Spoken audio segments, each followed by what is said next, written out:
staying down. I hope all of your COVID numbers are staying down, and everybody you know and work with is staying healthy and wearing their PPE and doing everything they need to do. And I lost my train of thought. Larry got me today. Today we have Dr. Penelope Mashburn. She's our trauma medical director here at Trumbull Regional Medical Center, and specializes in general surgery and especially trauma surgery. And she's going to be talking to us about something that we've heard about many times, the golden hour. And she's going to give us her twist on the golden hour and some updates. Following that, Dr. Chris Gomez will be talking to you about pediatric trauma. And Dr. Gomez is a third-year surgical resident here at Trumbull Regional Medical Center. And he has a strong interest in trauma and is looking for a fellowship in trauma, if anybody has any connections. Finally, after that, we're going to have Dr. Carla Luketic talk to us about head trauma. And Dr. Luketic is a second-year resident here at Trumbull Regional Medical Center and also obviously has a strong interest in trauma. And she'll be giving us some tips and pointers on dealing with head trauma and giving us her twist on that. So without too much further ado, I appreciate everybody coming tonight. I hope you all have a cold beer ready to go for your last night of education. And take it away, Dr. Mashburn. I'll get you. Okay.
Okay. All right, it's only been 20 sessions. I still can't get people on the right screen. So now here's Dr. Mashburn. Is the microphone on? Are you hearing her, Larry? Are you able to hear me? Okay, excellent. Good evening, I'm Dr. Mashburn and welcome. Again, this is a very familiar topic, the golden hour of trauma. Y'all are probably quite familiar with this because this is the part of trauma that are very very experienced EMT paramedics and the services as such will probably be able to recite this, a lot of this presentation. So hopefully I'll give updates and a different spin on this. And if there's any questions, please feel free to ask me questions.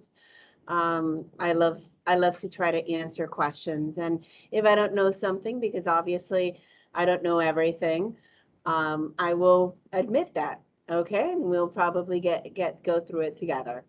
All right. Once again, I'm Dr. Mashburn. I am a general surgeon, trauma director here Director of Trauma Services here at Trumbull Regional Medical Center.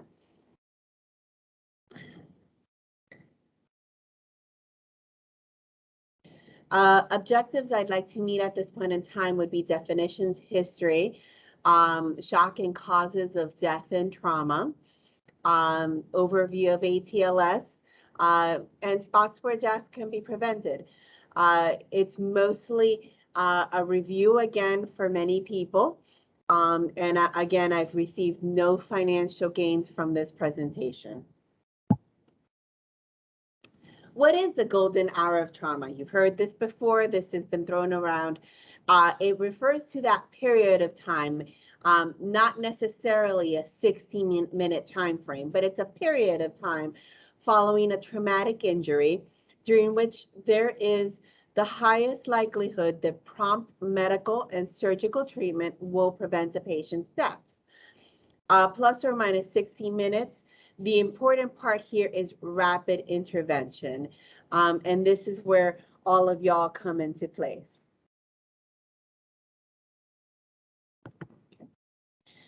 This was coined by Dr. Cowley.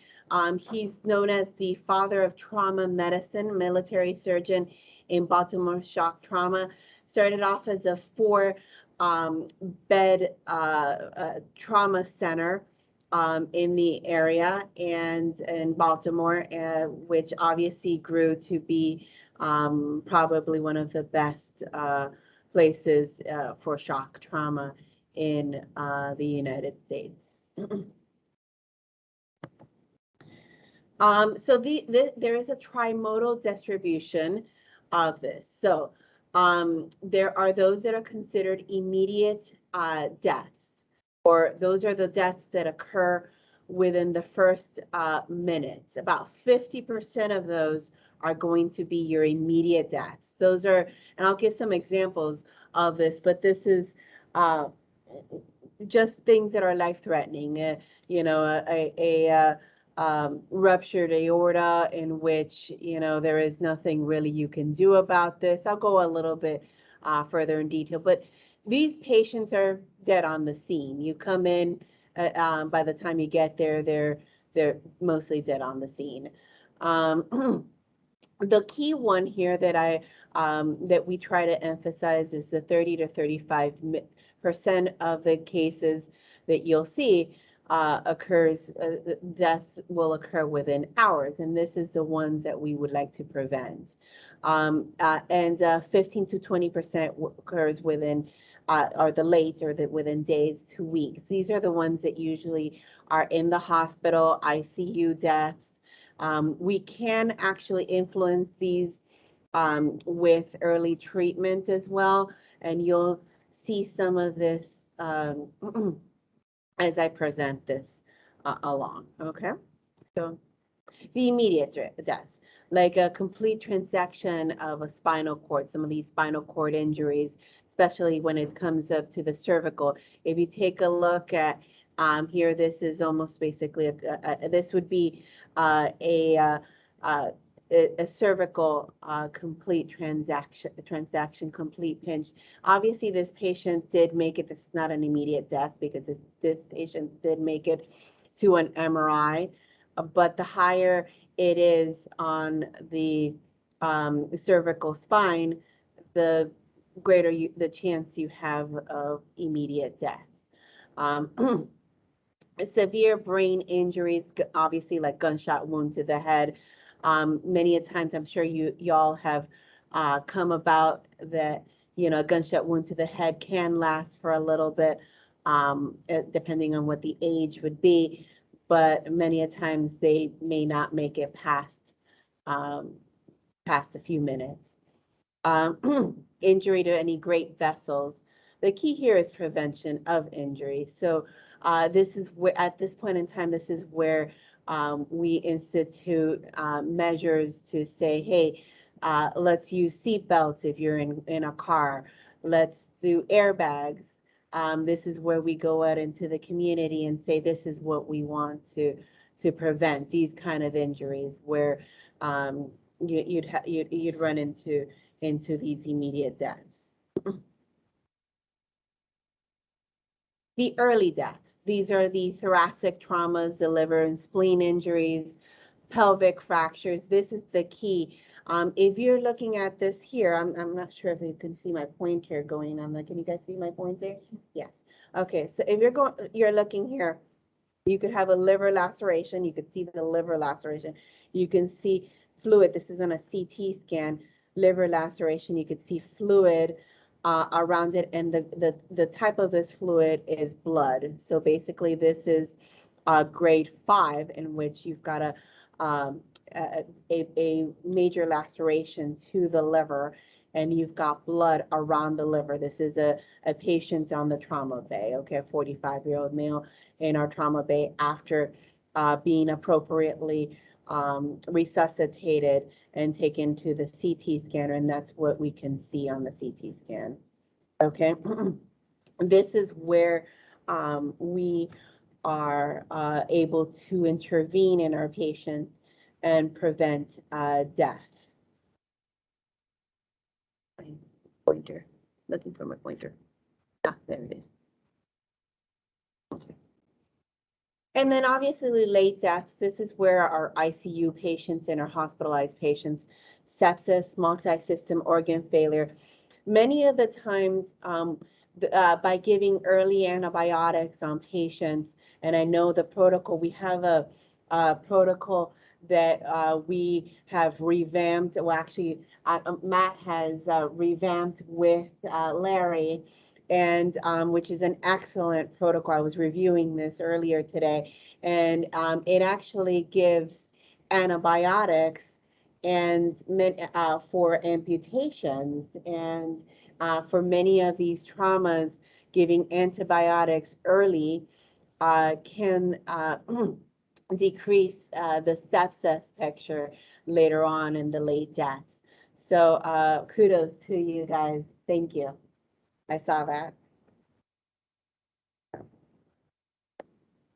Shock. Most common cause is hemorrhagic. So when you're going to come to a patient, the most important thing you have to see is where's the patient bleeding from. You got shock, there's blood, most likely. Most easily reversible cause is also hemorrhagic. You could have bleeding to the chest, bleeding to the abdomen, pelvis, extremity, on the scene, outside of the body. And I always love this fun fact, 1 to 2 liters of blood in a thigh. So if you have a patient with a gunshot wound to a thigh, which we had one recently here, and the patient basically lost about 2 liters of blood in the thigh. It is not uncommon to have something like this. Why shock? Why is shock such a big deal here? You know, it basically there is this inadequate perfusion of the tissue, and obviously a poor perfusion to the tissue is tissue death. You know, and if there's poor perfusion, there's and poor oxygenation, so it's determined by the content of Right when I got home. Do you have a question? Oh, okay, it's okay. Determined by oxygen content, delivery, and distribution. So management, you have to recognize where this is occurring. So if the patient has, say for example, this is a vicious cycle, all right?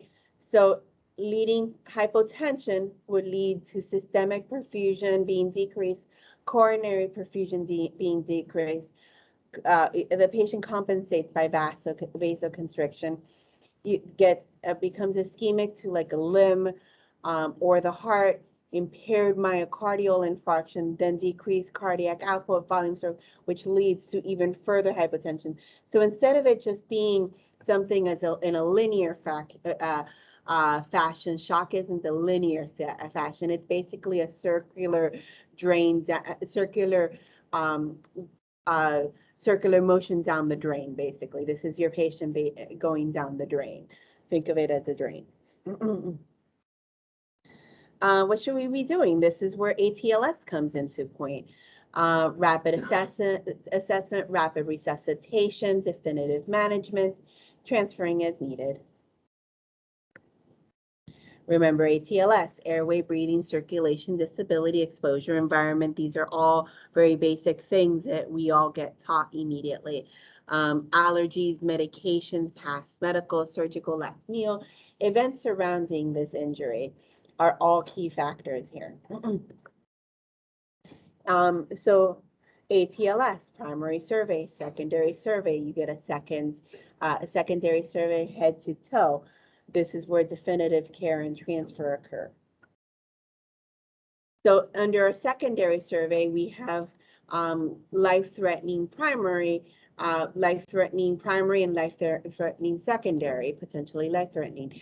So obviously you got your airway, breathing, circulation, airway obstruction, tension, pneumothorax, pericardial tamponade, open pneumothorax, massive hemothorax, flail chest as part of your primary survey. Those we immediately have to care for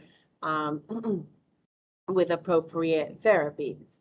And potential life-threatening secondary surveys, aortic injury, tracheobronchial injuries, myocardial contusions, ruptures of the diaphragm, esophageal injury, and pulmonary contusions being some of the potential life-threatening secondary surveys. So this is where we're looking for this constantly, obviously. Preventable deaths from airway or breathing problems. So obviously, when you're intubating a patient on the field, it can be a stressful, as you all know, it can be a very stressful event. You could failure, but some things can lead to these preventable deaths. Failure to recognize the need for an airway. If you have a patient and you obviously do not recognize that they're about to lose their airway, this will be something that may lead to death, obviously. Unable to establish an airway, and trust me, trauma can be very difficult to establish an airway, and even in the most expert of hands, can be quite difficult.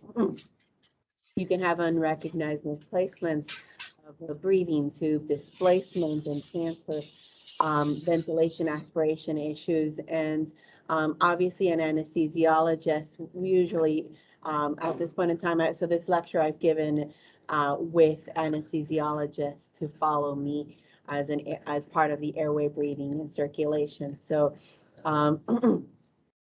so you know, further of these issues would be an anesthesiology issue once they make it to a registered CRNA that would be able to figure some of these things out. But a lot of this problem solving will be able to prevent some of these deaths.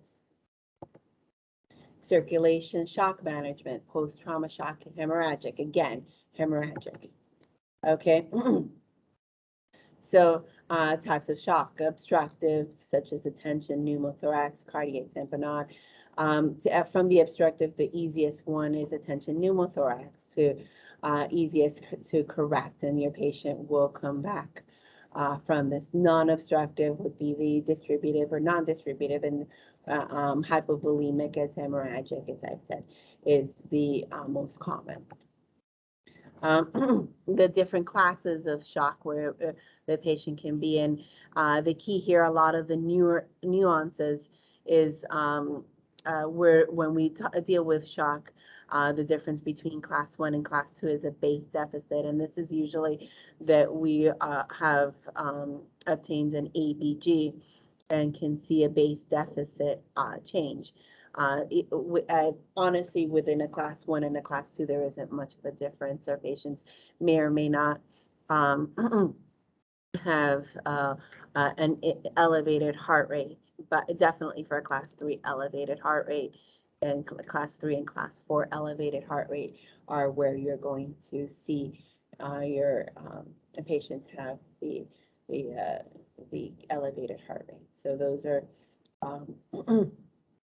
and then also the lower urine output you see in class 3 and class 4, and lower blood pressure. So it's not always will you say, well, this patient's in hemorrhagic shock because they are not in hemorrhagic shock because their blood pressure is fine. That's a late finding. So your patient may have be pushed into hemorrhagic shock or already be in hemorrhagic shock in a class 1 or class 2, even with a blood pressure that would be normal. So always think, let's stop that bleeding. All right, and that leads me to stopping the bleeding, calling a surgeon, obviously apply direct pressure, judicious tourniquet usage, obtaining vascular access and fluids to resuscitate a patient. Those are key. Rapid resuscitation, restoring circulatory volume, improving oxygen delivery, preventing ischemia and tissue necrosis.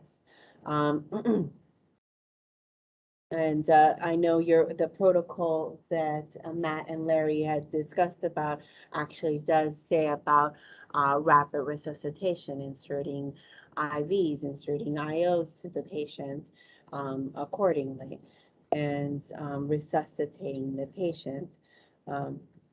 See where my pointer is, and resuscitating the patient. So the question here is which fluid? Where are we going to go? So according to ATLS, initially you give 1 to 2 liters of warm bolus of LR or NS.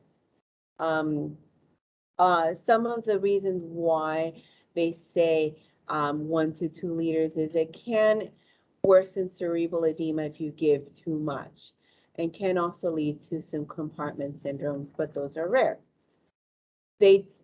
Some people have spoken about colloids. So you got crystalloids versus colloids. What about these colloids? Well, there's no real demonstrated benefit for a colloid in a trauma patient. It's costlier and no real benefit. So initially we give 1 to 2 liters of warm bolus, and then we move on to blood resuscitation. So early resuscitation with blood and blood products in low ratios is recommended in patients that have evidence of class 3 and class 4. Like we had discussed, those of your patients that are hypotensive, tachycardic, those are the patients that you give the 1 to 2 liters of warm, remember warm blood, and then you a warm LR or NS, and then you begin to give resuscitation with blood products. I know we talked about, and also part of the protocol also talks about TXA. Large prospective study said that TXA demonstrated a decreased mortality when given within 3 hours of injury. We give a 1 gram dose. It's given pre-hospital setting and over 10 minutes, and then about 30 minutes later, it's repeated once the patient is in the emergency department. So it's a 2-dose, 1 gram in the pre-hospital and 1 gram in the ER. And I saw that the protocol, the new protocol, I really appreciate it because I saw that in the new protocol. That was nice. And why? Why do we give it? It's actually cheap. It's only $3 a dose. There are low complication rates. It's TPA, body secreted, activates plasminin, attacks fibrinin. TXA blocks this plasmin creation, and then the clot is protected. Plasmin is also a pro-inflammatory. All right, where is the... So, and then, obviously we have to talk about our disabilities, recognized lateralizing neural injuries confirmed by CT, transferred to a center with neurosurgery. So those are some of the epidural, subdurals. These are more for the CT scanner. And so obviously you don't have a CT scanner available everywhere, but some patients, recognizing that a patient is lateralizing will let us know, whether a neurosurgeon should be called. Exposure, obviously removing clothing, keeping covered to prevent hypothermia, log rolling, full examination. And I know that was really quick. So if there's any questions.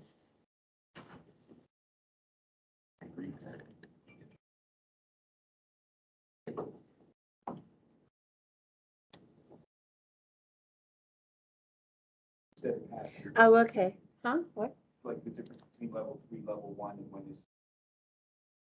All right, so us as a level 3 trauma center. So the question here is, can you talk about what a level 3 trauma center can handle and when or if it's appropriate to bypass a level 3 and go to a level 1 trauma center?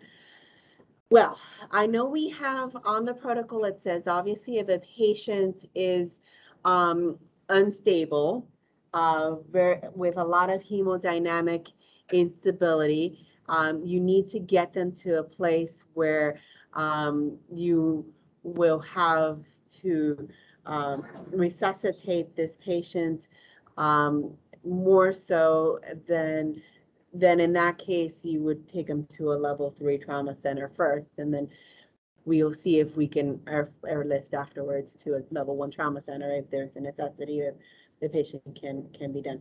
But if the patient, if you're thinking a patient is has any brain injury, any lateralizing, a GCS that has, that you think you have any traumatic brain injury, some of those things we don't have as a level 3 center. We don't have neurosurgical intervention. So obviously not having neurosurgical intervention, we can stabilize our patients and transfer to a level 1 trauma center. But if there's a multi-trauma, if you have someone with that may have like a chest trauma and an abdomen trauma and a head trauma, see, the whole thing is if you're close to a level 3 trauma center, you bring it to a level 3 trauma center. That honestly, if the patient's unstable, you're gonna have to stabilize this patient. It's probably best to take it to a trauma, to your nearest trauma center, and then we can always airlift it from the level 3 trauma center to the level 1 trauma center.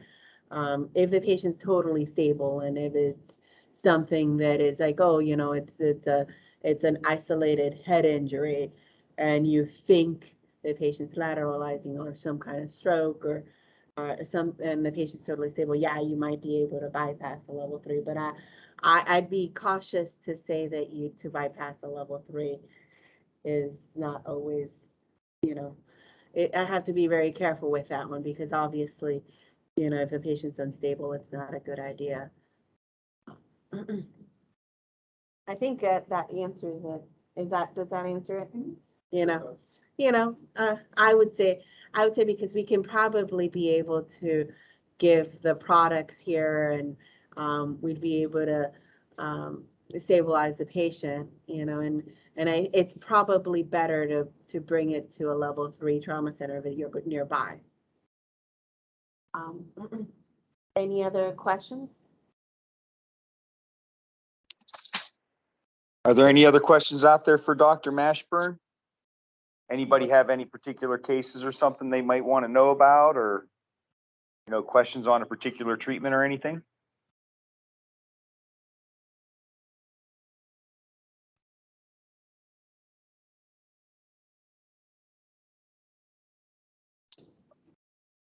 I find that kind of hard to believe.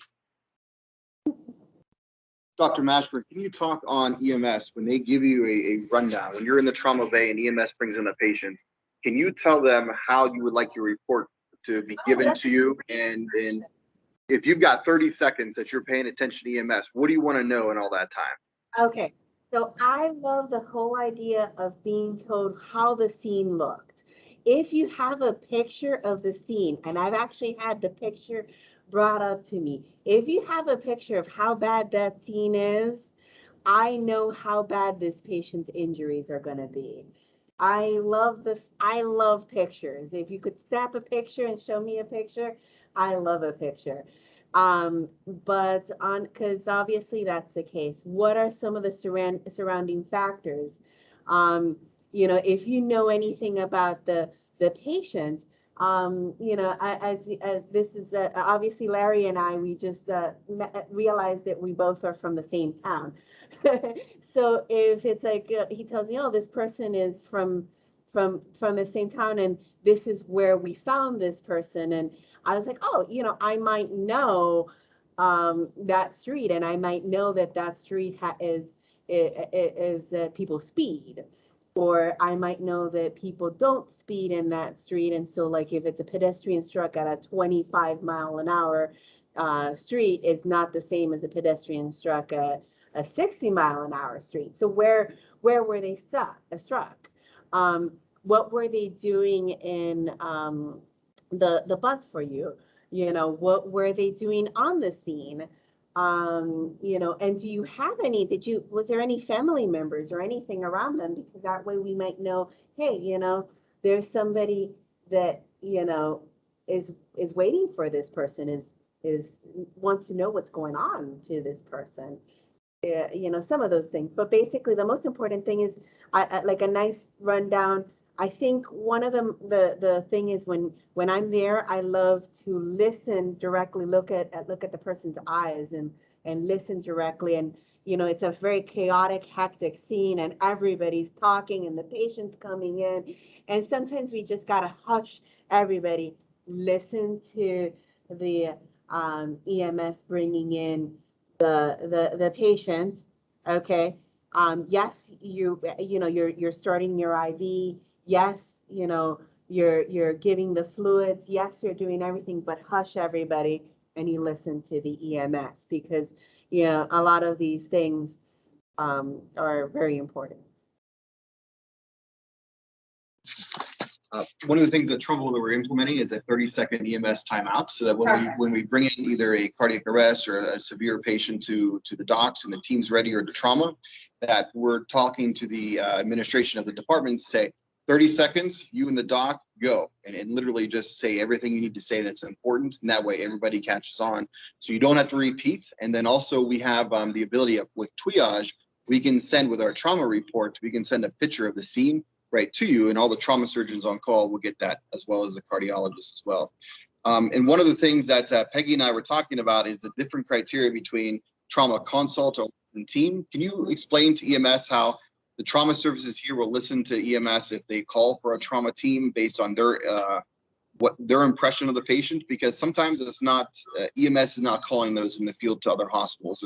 And just go ahead and talk to us about how EMS is calling from the field, and what the difference designation might be between consult, alert, and team. Okay. So basically a team is what you would be considering a patient that is the most critical.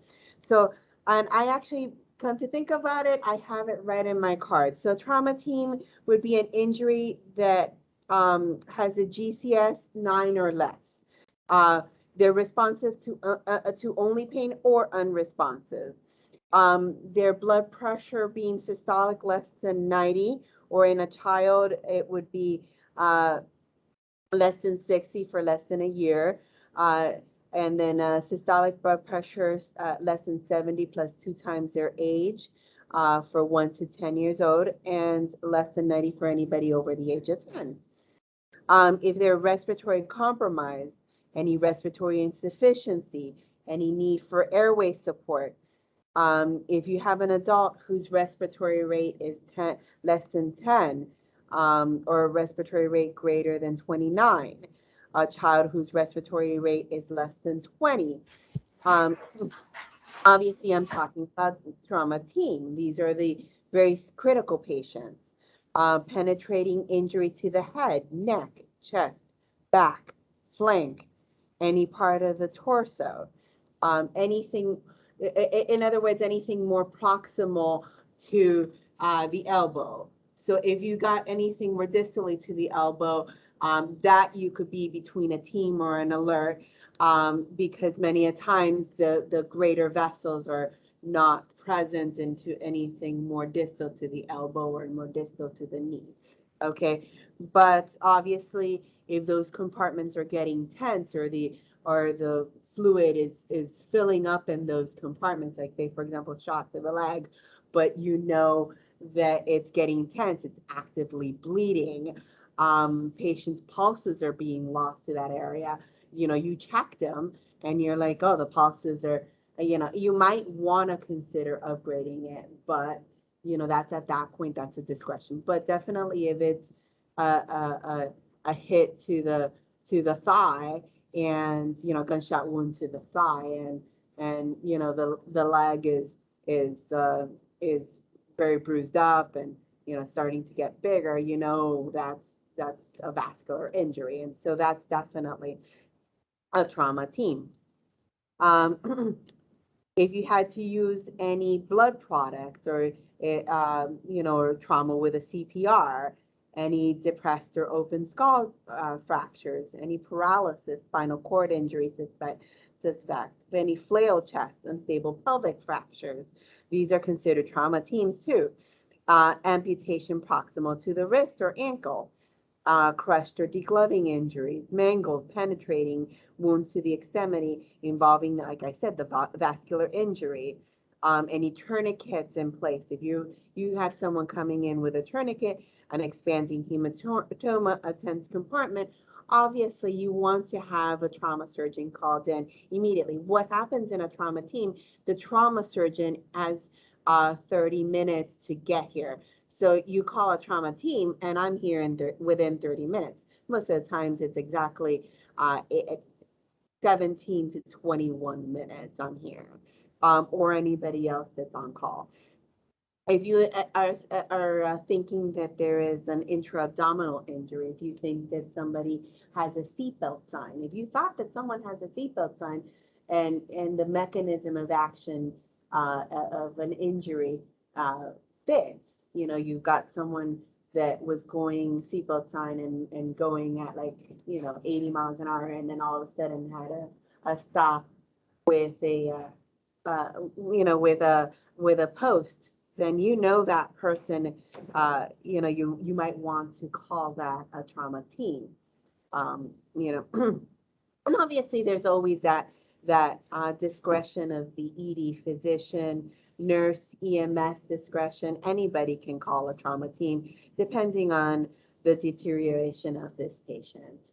So if you think it's a team, call a team.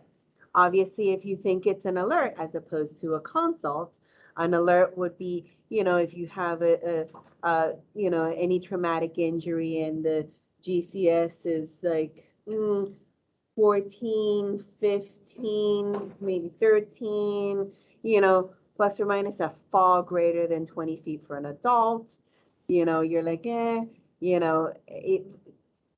if they don't have any of the other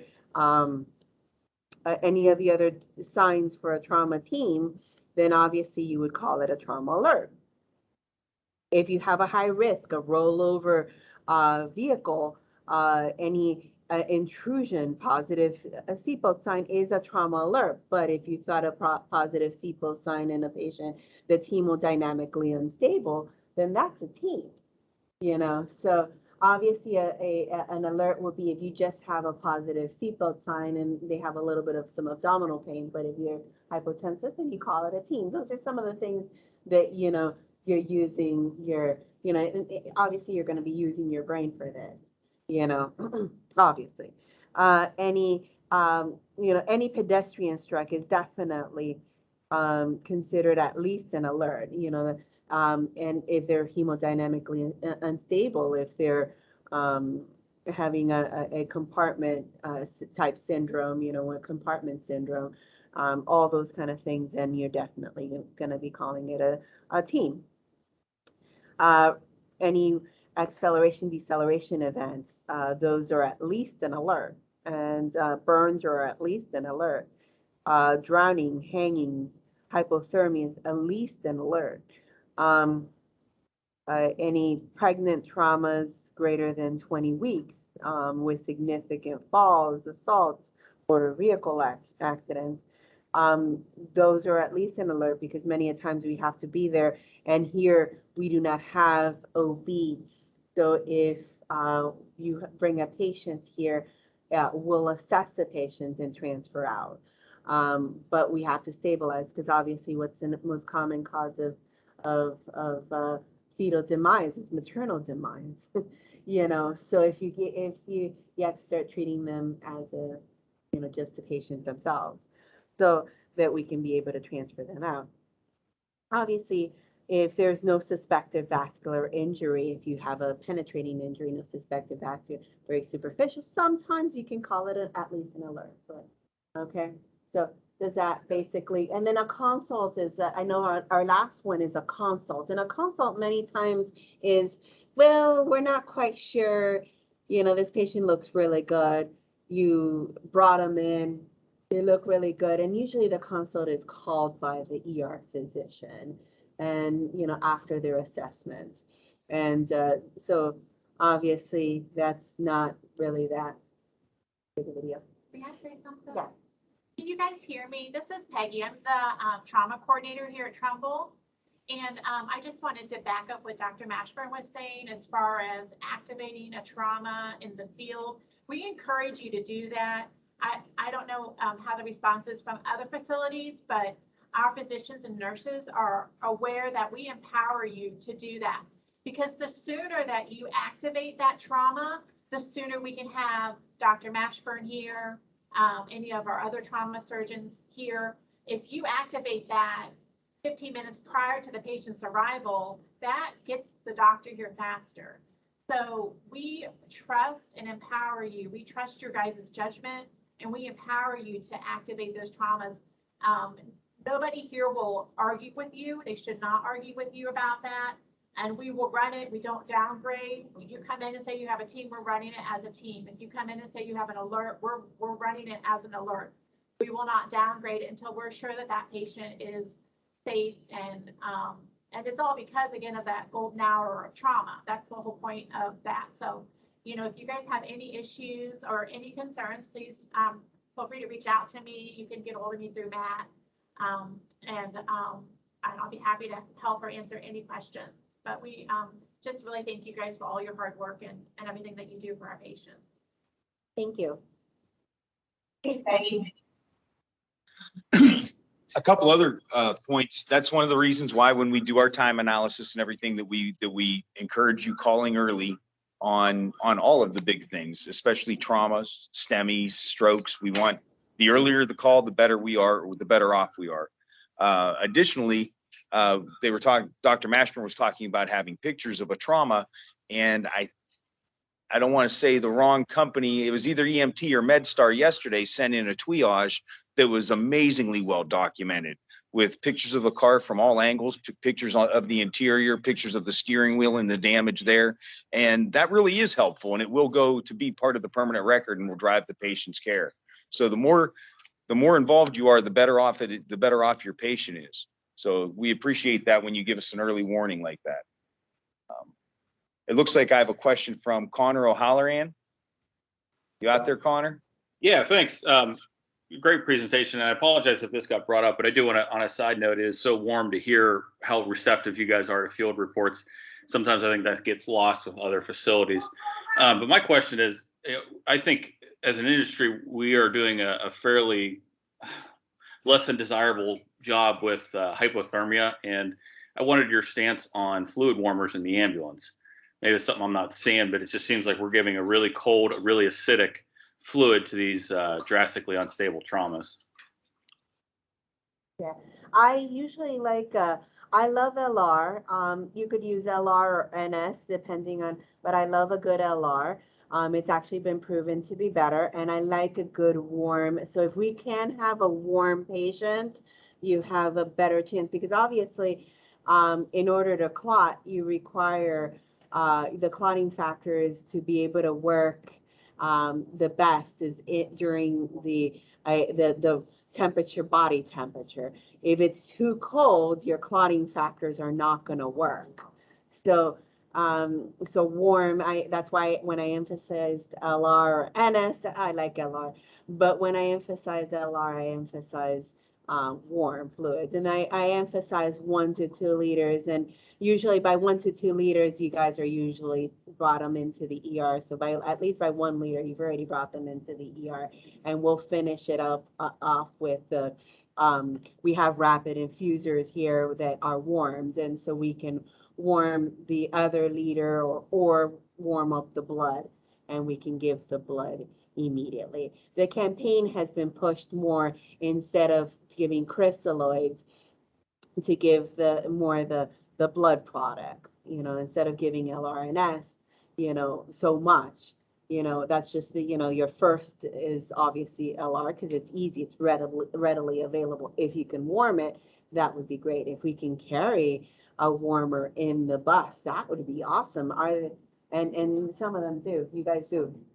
Yeah, and some of the buses do, and that's amazing. You're already ahead of the game. You're already ahead of the game because that patient's already starting a clot. The clotting factors need body temperature to clot. If there's any of the older guys around, we used to always put our bags of LR up on the defroster, up on the dashboard, especially in the winter, so you'd have warm fluids when you needed them. I mean, it's not the most scientific thing in the world, but hey. I have a question from Joe Mistovich. It's more of a comment than a question. So years back, and actually those of you remember Glenn Miller, when Glenn Miller was finishing up his bachelor's degree, they had to do a research study. And so we recognized that this is a major problem, for EMS. And so we did the study where we completely randomized fluid temperature checks.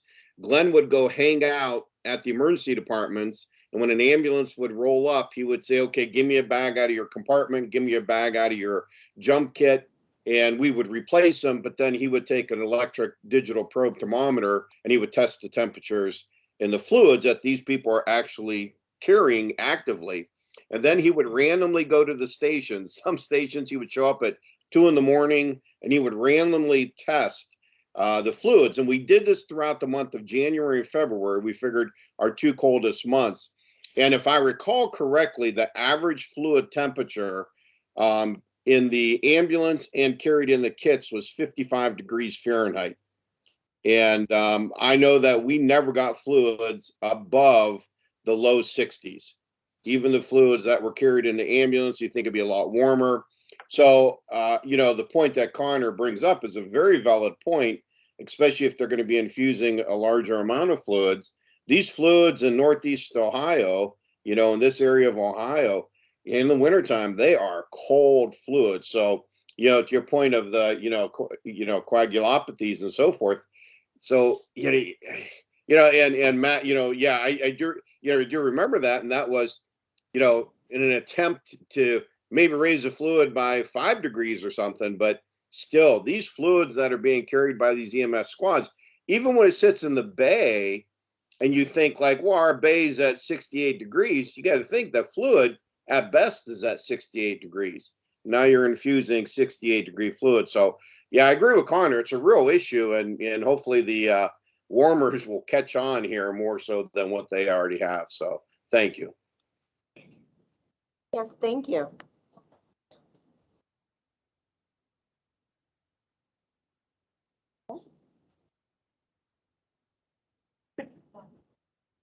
Okay, any more questions?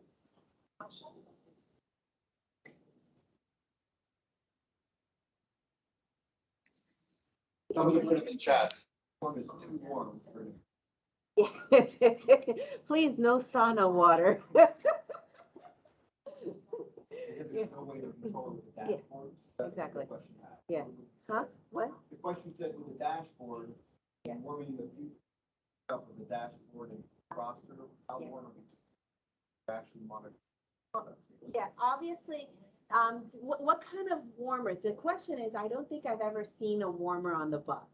So is there like a dial on the warmer? So if there's a dial on the warmer, if you can get fluids, 78, 80, 90, something, don't go past, I would not go past 90, 94, 95, don't go too far back, not too far past, like 100 would be quite a bit. You don't want to, boil this patient either, but you want to go right where, the patient is going to be comfortable.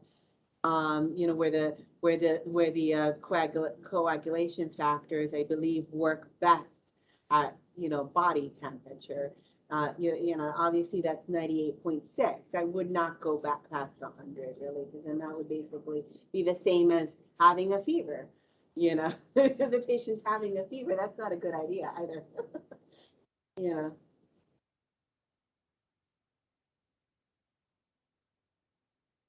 How are the settings? Like, how do you guys set the settings? I don't know how that goes. The ones we had when I was at Brookfield was Yeah. a pad. Yeah. And all your fluids just laid on top of that pad and it was Like a K-pad? automatic. Like a K-pad, so it's just like an It was automatic like K-pad. a thick piece of the shelf that was heated, had a heating coil. Oh, okay. It was pretty slick. It is pretty slick. Pretty slick, because I know our operating room fluids are in a warmer, and the warmer is usually kept about 96 to 99. So plus or minus 96 to 98 usually, you know, just trying to, it's nice and comfortable. You pull it out and it's nice and warm, you know. But that's like our operating room. We have a warmer, you know, with it, we can control the actual temperature of the warmer. How well does the portable bag warmers work? How well does a portable bag warmers work? I don't have experience with the portable bag. Like I told you in the beginning, some things I may not have experience with what you guys are carrying, but do you guys have any experience with a portable bag warmer? I personally do not. Yeah. It's anything better than nothing, actually. Obviously, you know, 55 degrees is freezing. You put 55 degrees on me and I'd probably start shivering and unable to control my, you know, unable to clot anything, and I'm totally healthy, let alone some of our other patients with exposure. That would come say hot person. Excellent. Are there any more questions out there, guys?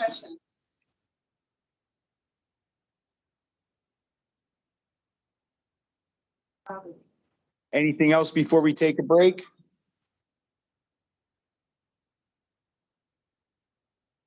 Okay, well, let's take our break and get ready for our next speaker. If you guys would all be so kind as to throw your hands up so we can take attendance.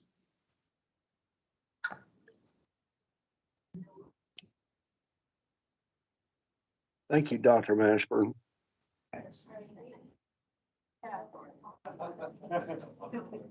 I wouldn't mind. I don't know where I'll be or how.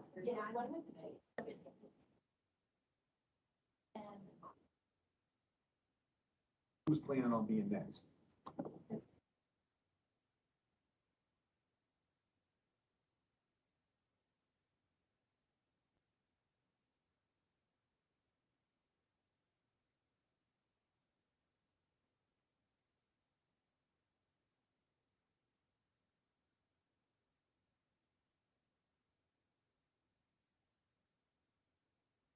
All set.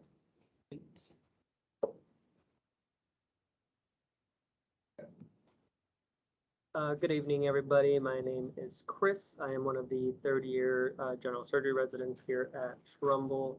I am, as Dr. Lowe just mentioned earlier, I am very interested in trauma and will be pursuing a trauma fellowship after my residency.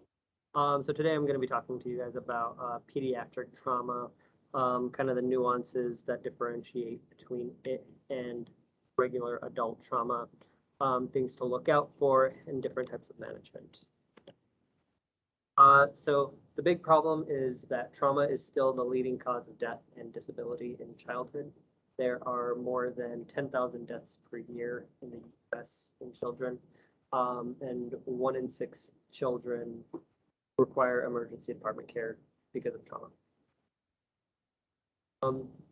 So there are a few unique characteristics that differentiate them significantly compared to adults. The first one is obviously their size. They have smaller body mass, but they have higher surface area to body mass.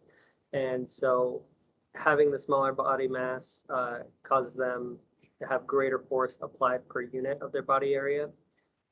They also have less fat and connective tissue, which puts their internal organs at closer proximity to the outside and more higher risk for damage.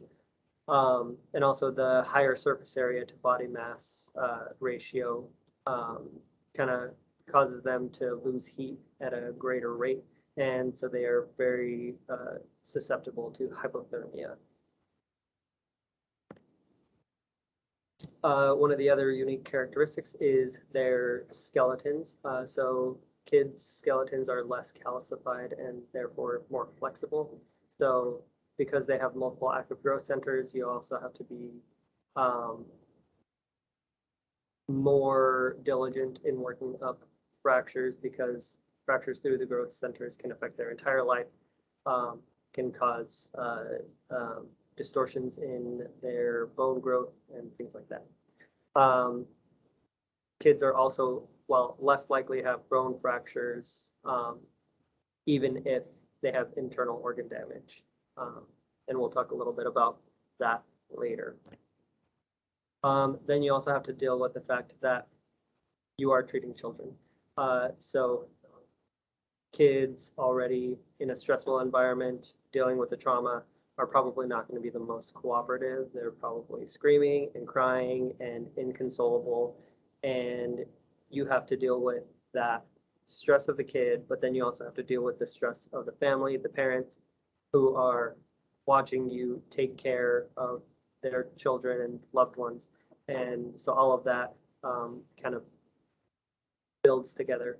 So it's very important to build rapport early on, not only with the child, but also with the family, soothing the children. And one of the ways that sometimes can assist in this is having the presence of the parents during their evaluation and treatment, which can help minimize the child's fear and anxiety, just because they would have a familiar face around them and potentially be less scared.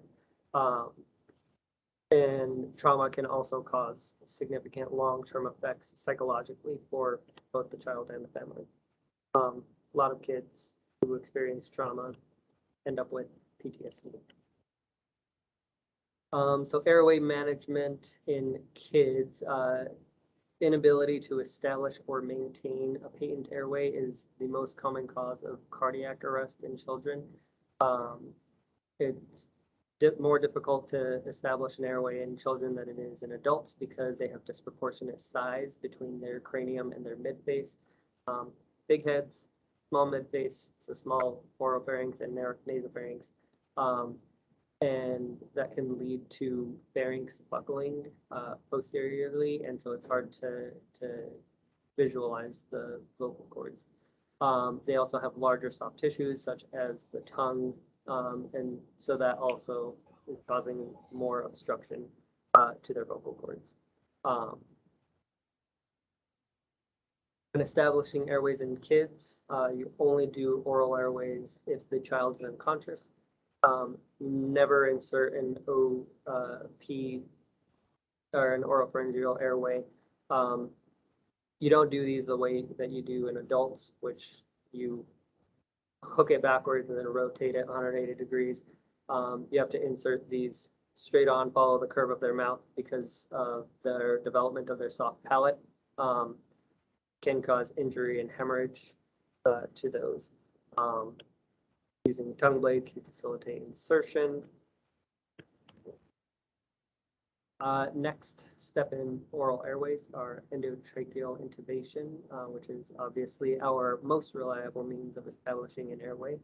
In infants, you use uncuffed ET tube and cuffed in toddlers and older. Used to be that you would use uncuffed in infants and toddlers, but that has since changed, as there has been better changes in endotracheal tubes, allowing for softer cuffs and that are able to be used in toddlers. Size is all going to be dependent on the Broslau tape. Broslau tape basically is a long piece of tape that has different sections that are color coordinated. You basically lay it next to the kid, and whichever color their height lands in is your color of choice, and it essentially will designate the amount of meds that you can give, different sizes for ET tubes, IVs, chest tubes, things like that. So it's really just kind of a one-stop shop for dosing and sizing of different things. But for endotracheal tubes, and especially peds and toddlers, the diameter of the tube should be about the size of their pinky or one of their nostrils. Again, this is just a picture of what the Broslau tapes look like. And here we have our Broslau, the cart. And so each drawer is associated with one of these colors. And so during a trauma, these are especially helpful because once you have that tape, you just stick to the drawer that is color coordinated to, and that should have essentially everything that you need to help manage the patient. If unable to establish an airway via endotracheal means, then the next thought is typically to do a cricothyroidotomy. However, in kids, you never do a cricothyroidotomy if they're less than age 12. They have higher risks of tracheal stenosis. So instead of doing a regular cricothyroidotomy, in order to establish an airway, you typically use a needle cricothyroidotomy, which is typically a 14 gauge or 16 gauge angiocath needle. You're going through the cricothyroid membrane, threading that angiocatheter and hooking it up to a Y tube and a nasal cannula. And this is really just for oxygenation. There's not much ventilation that happens with these. And so when we see these patients, they will likely be hypercarbic because they're unable to ventilate and blow off the rest of that CO2 that's building up. Next step in management, so C-spine control, spinal cord injuries in kids without radiologic abnormality is more common to be in the pediatric problem, again, because their bones are still growing, they're very flexible and pliable, and are less likely to break. And so they have a lot of flexibility in their spine and ligaments, which can result in stretching of their cords and nerve roots. And about half of young children with high spinal cord injuries typically have no fractures. So it's always very important to maintain C-spine control, have a collar. For breathing, respiratory rate typically decreases with age. So infants will have a respiratory rate of 30 to 40, which if we saw in a regular adult, we would all be freaking out and looking for adjuncts and potentially intubating. And in older children, it starts to normalize out to about what an adult's breathing rate would be. Their tidal volumes for infants and children, you typically want to start out with 4 to 6 milliliters per kg. But if you're assisting their ventilation, then they need to increase that to 6 to 8 milliliters per kg. Always keeping in mind that we're always trying to avoid barotrauma, trying to do less harm. So another good rule of thumb is watching the chest for chest rise. If you have good ventilation and once you visualize chest rise, stop giving the breath because otherwise you're just pushing more air in than needs to be. Kids often present with pneumothorax pneumothoraxes without rib fractures, again, because of the pliability of their bones. Chest tube is weight-based using that Breslau tape. If they have a tension pneumothorax, needle decompression over the third rib in the mid-clavicular line. If you have a smaller child, you want to be cautious when using a 14 to 18 gauge needle. Could potentially get away with a 12 gauge. Pulmonary contusions also common in children after blunt chest injury. Again, usually not associated with rib fractures and can be associated with pneumothorax. The pulmonary contusion, we typically have to watch them for at least a day or two just to make sure that they don't have an impending respiratory collapse. Because again, with kids, they can look great until they're not, and then as soon as they're not, they tank. Circulation, so some key factors in the evaluation and management of their circulatory system is first recognizing circulatory compromise, which is going to be a little bit different than in adults. Accurately determining the patient's weight and circulatory volume, obtaining venous access, administering resuscitative fluids and possibly blood, assessing the adequacy of resuscitation and achieving thermoregulation. And we'll talk a little bit more about all of these here. So again, our Breslau tape is in a pinch our most accurate identifier of a patient's weight, or you can estimate it by doubling their age and adding 10, and that's kilograms. Or you can ask an experienced mother who potentially weighs their child very often. Not sure how frequently people come across that. And so estimated blood volume decreases with age.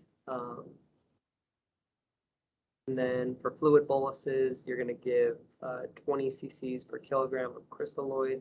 You can do 3 fluid boluses before switching to blood or colloid, which is going to be given in a bolus of 10 cc's per kilogram.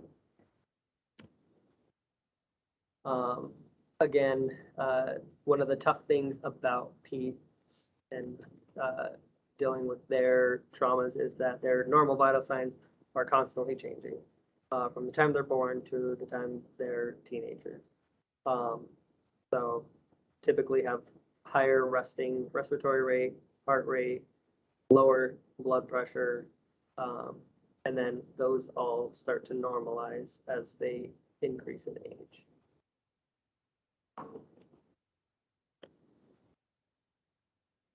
For classes of shock, we typically go based off of the amount of blood loss. And so mild blood loss, moderate blood loss, and severe blood loss.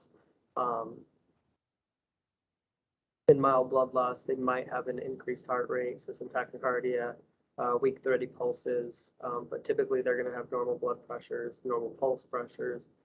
They might be a little anxious or irritable. And their skin will be cool, mottled, and with low urine output. And then again, as we move up in that, those are going to start becoming more severe. They'll have tachycardia followed by bradycardia. Central pulses are weak and or absent, hypotension, and these patients are typically starting to crash very quickly. After resuscitation has been initiated, it's important to look for signs of response. And so adequate responses to appropriate fluid resuscitation are decreasing heart rate or normalizing heart rate, return sensorium, return of peripheral pulses, increased warmth of the extremities, return of normal skin color, increased pulse pressure, urinary output, and in kids, we look for 1 to 2 cc's per kilogram per hour, whereas in adults, we're looking for 0.5 to 1. And then improving base deficits based on labs. For vascular access, pretty much only 2 attempts at peripheral IV access should be obtained. After that, you're moving on to an IO in the tibia or distal femur. Next choice after that would be a percutaneous central access, which is something that we would do, or a venous cut down. We really try to avoid venous cut downs in kids.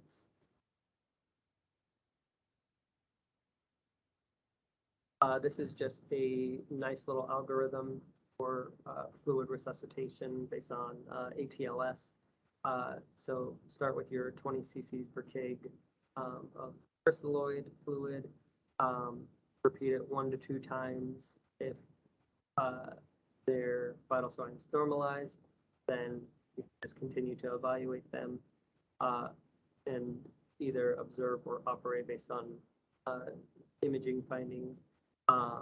If they're abnormal after the repeated crystalloid boluses, then you would switch to blood, and they can either respond to that or not respond to that.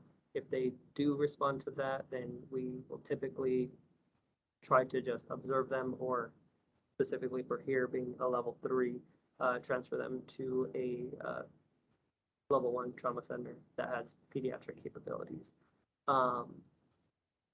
Or if it's extremely emergent and they're not, if they don't respond, then we typically will operate.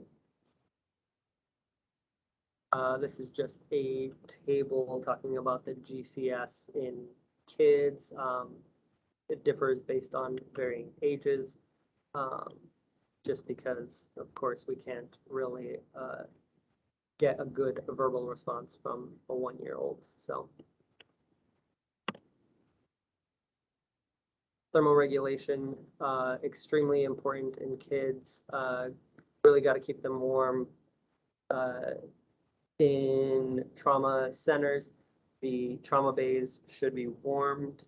The kids should have heated blankets. They should have warm IV fluids, warm blood products, and warm inhaled gases. You can use heating lamps, use a bear hugger, and you should have either a hat or gloves on or socks after your evaluation of them.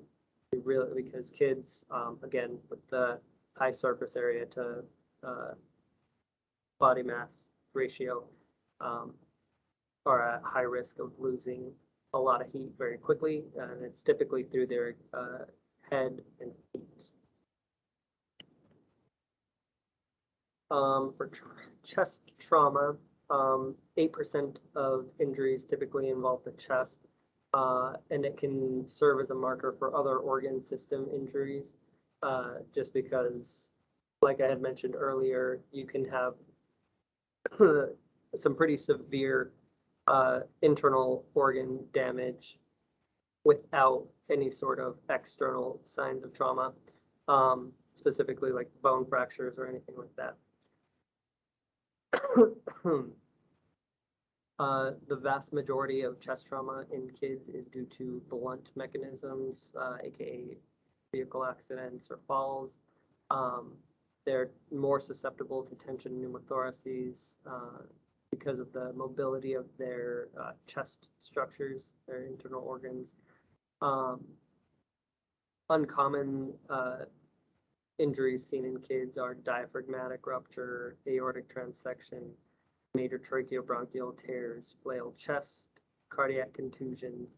But when they are identified, the treatment is the same as adults. And the reason these are less likely in kids rather than adults is because in adults, the majority of these injuries are coming from connective tissue anchoring these organs in place, but in kids, those are kind of still developing and changing, and so they don't occur as commonly, and so they're more mobile. Penetration injuries, chest injuries increase after 10 years old. And most injuries can be identified with chest. For abdominal trauma, most of their injuries occur secondary to blunt trauma. As we all know, kids are crazy. They like to do really dumb things with their friends, punch each other in the stomach, or let's ride our dirt bike off of this really big hill with no plans of anything soft to land on it. So they jam their stomach into the handlebars. So when assessing these kids, you gotta be pretty gentle with them. You gotta distract them also because they're usually freaking out, and seeing somebody going to touch their stomach is gonna cause them to tense and be rigid, and it's gonna give you a false exam. So you really gotta be pretty gentle with these kiddos. You're typically looking for any gastric dilation or distended bladder, because if they have those, you want to put in an NG tube or a Foley catheter, because those can also cause a lot of irritation and abdominal tenderness in kids. And they don't really know how to associate those feelings with anything other than pain. Presence of shoulder or lap or like seatbelt signs increase the likelihood that they have an intra-abdominal injury. So then here in the ED, we typically will move to our radiology adjuncts. So first we do the FAST exam. Nice thing about FAST is there's no radiation, it can be repeated multiple times. It's cheap, and it's very fast.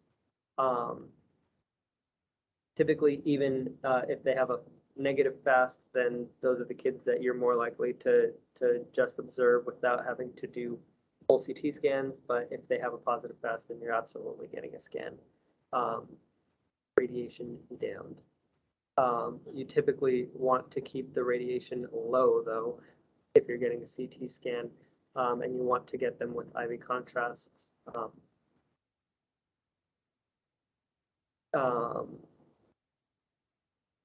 Just to evaluate for further injury to intra-abdominal organs. Another adjunct that's not really commonly used is the DPL, or it's diagnostic peritoneal lavage, using 10 cc's per kilogram of warmed crystalloid. You're essentially inserting a needle into the peritoneum, flushing some fluid in there, and then hooking it up to a bag that's draining to gravity, and seeing if there's any blood or enteric contents coming out. Because if that's positive, then you're more likely to need to take them to surgery. The downside to DPL is you're only getting in the front part of the abdomen, or the peritoneum, or intraperitoneal, and you're not getting retroperitoneal, so you can't really see those injuries as well. Non-operative management is typically the mainstay of pediatric trauma. Specifically, even in kids who have intra-abdominal injuries, if they are hemodynamically stable, or if they are responders to IV fluids and or blood products, we typically try to avoid surgery in all of these. So like I had said earlier, we get a positive FAST, we're getting a CT scan, but that doesn't necessarily mean that we're going to the operating room. Because the grade of injury and presence of blush or extravasation on imaging, again, does not mandate operation. It's really based off of their vital signs. Visceral injuries in kids, again, typically caused by handlebars, elbow striking the right upper quadrant, seatbelt signs, or child abuse. Small bowel perforations typically occur near the ligament of Treitz, more common in children than adults, as well as mesenteric and small bowel avulsion injuries. Bladder rupture is more common in adults, though, because of the shallow depth of the pelvis. For musculoskeletal trauma, in younger kids, x-rays are usually our mainstay of imaging to diagnose fractures, dislocations, but it can be difficult because of the lack of mineralization around the epiphysis and the presence of the growth plate. Injuries to the growth plate, again, can alter the growth and development of the bone, which can cause length discrepancies. And so it's very important to identify those early. Supracondylar fractures of the elbow or the knees often have a high propensity for vascular injury, as well as injury to the growth plate. And in most cases, simple splinting is usually sufficient until definitive ortho evaluation can be performed.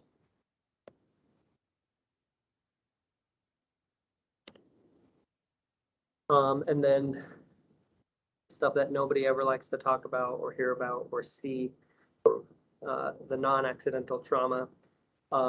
Unfortunately, homicide is the leading cause of intentional death in the first year of life. Children who suffer from non-accidental trauma have significantly higher injury severity, and they have a 6-time higher mortality rate than accidental injury. In these events, specifically, thorough history and careful evaluation is crucial to prevent eventual death. If it is suspected, it must be reported. Even if it turns out that there was no non-accidental trauma, it needs to be evaluated, and CPS needs to be involved.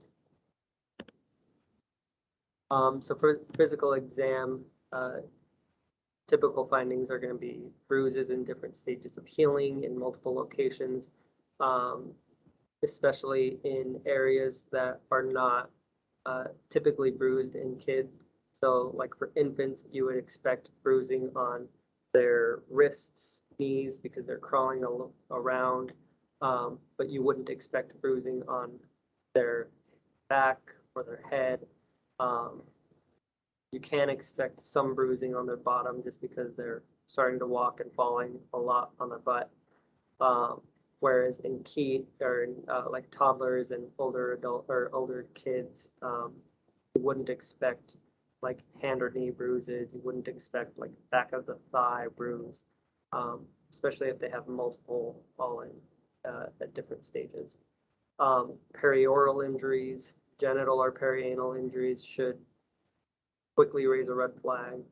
Long bone fractures in kids less than 3, because again, they're not really doing a lot of things or falling at velocities that should be able to cause injury like that. Multiple subdural hematomas, retinal hemorrhages, sharply demarcated 2nd or 3rd degree burns, because those typically are scald injuries that are typically intentional, or other bizarre injuries like bites, cigarette burns, rope marks. These are just some images of examples of scald injuries. These areas typically infants would have to be held under there for that to occur. And then this is just the example of the patterns of bruising. So like in younger kids, these are usually accidental, like the bottom, knees, the front of the face, because they're falling a lot. And then abusive patterns pretty much anywhere else, because they're not typically getting into that much at such young ages. And then just examples of marks from different types of instruments that can be used.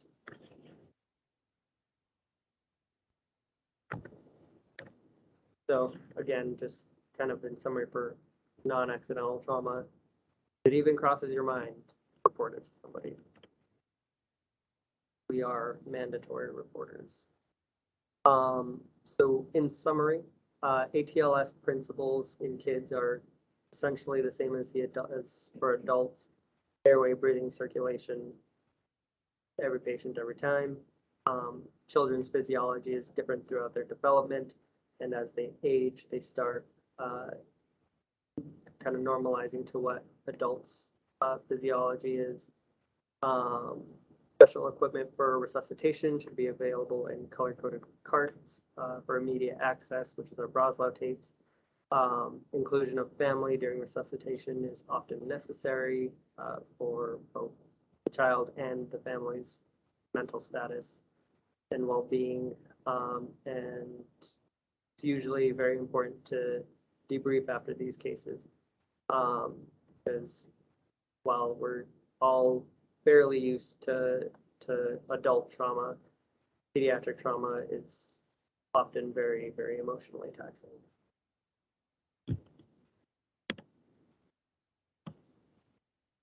Oh, sorry, I ran through that very quickly. Brian gets some questions. Does anybody have any questions for Dr. Gomez? With pediatric trauma, I would think there'd be quite a few questions. It's something that we don't face very often, and like you said, it's often very dramatic. Any questions, concerns, cases you might want to discuss? So this is Peggy again, the trauma coordinator. Okay. So as far as pediatric trauma goes, if you guys get somebody, a patient that you know is in critical condition, if you call us ahead and let us know that, we can go ahead and activate the flight crew to meet us and get that patient transported quicker over to an appropriate PEDS facility out to Akron. So just as just so you know, let us know as soon as possible, and we can get that activated even before you guys arrive at our facility.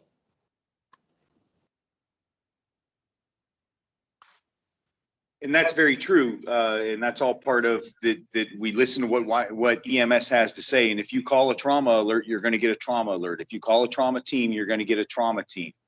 And if it gets downgraded later, that's no skin off of your noses. That's just we'd much rather over triage than under triage on any given day, right? Get more resources quicker. You guys have and I'm not sure that all mutation and Dr. Mashburn was asking about, does EMS have Broslow tapes? I know some people use the hand Tevi wheels and some people use Broslow tapes. Is there anybody out there that doesn't have them? That you don't have that resource available on your truck? Especially if you're local, let me know and I'll make sure you get them.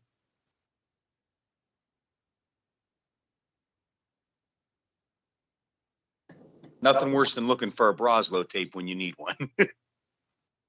So a quick question for me. For pain management, I know for traumas, the only drug we carry is fentanyl.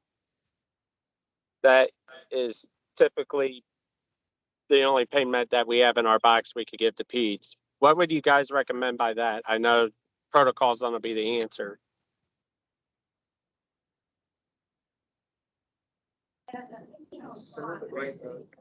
That's fine for, obviously you have fracture, multi-trauma fracture. You give appropriate, to weight, per patient, obviously you're, with your Broslow, you check. Now, obviously you could give ketamine. I'm not sure if you guys have ketamine on the bus as well.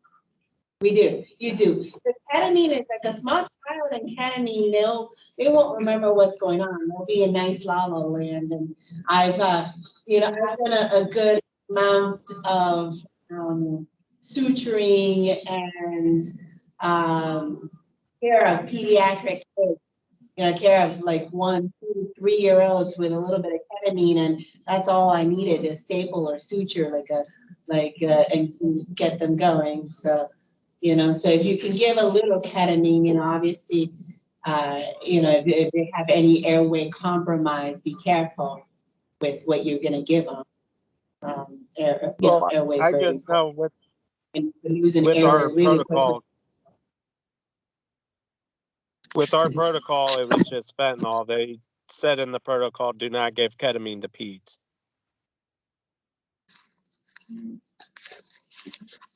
They said that therefore to give fentanyl. I was trying not to turn it up because it kept coming back. I think that's protocol specific. Because I know when we researched this, and obviously during the pain management lecture, one of the big things is, we want to do intranasal versus needles, so we don't sensitize them to needles. But also here at Trumbull, we've had amazing results with ketamine. We've actually been able to get ketamine intranasally, and we also have the ability to nebulize ketamine as well. So as the child is being held, we can actually nebulize ketamine, and it works very well. And again, they're going to be a little bit sedated, which is fine because we carry end-tidal and waveform on that. And it's okay if a kid sees purple elephants crawling out of the side of the ambulance, right? It's not so much if an adult sees spiders crawling out, because that's a big difference. But what I would say is I've used ketamine personally on a humeral fracture from a trampoline park, and I gave it intranasally, and within 3 minutes, I could do whatever I wanted to do with that kid's arm. So again, I can't speak for your protocol, but I definitely think, they should go back to the drawing board, consider what the standard is, and maybe consult with some of us here in the area who are using it, not only EMS, but also the hospitals that you are transporting to. Because I can't find any reason why you would not give that to a kid.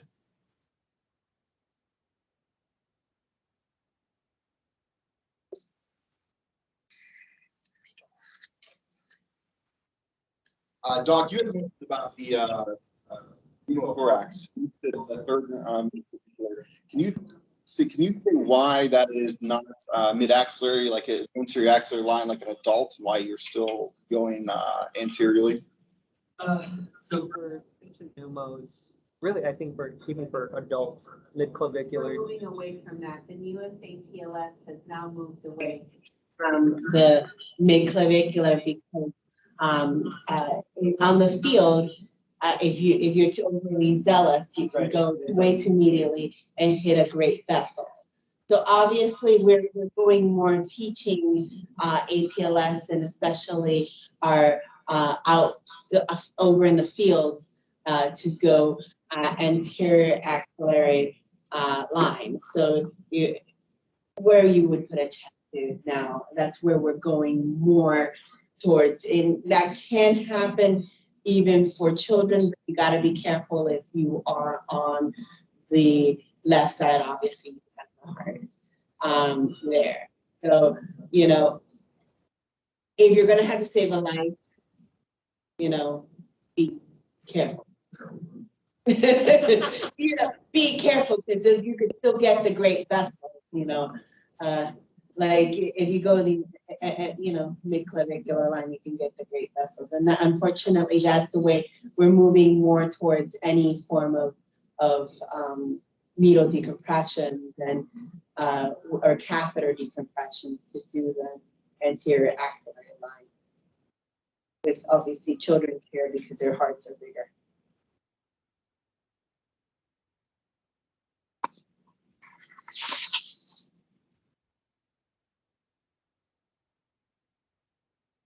Come on, anybody else out there?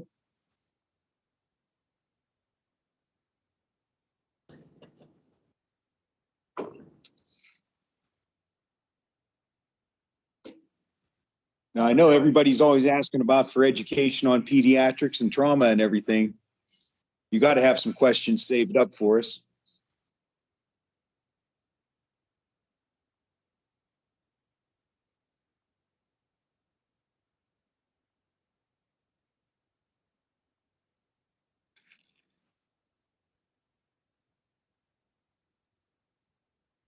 I have a question.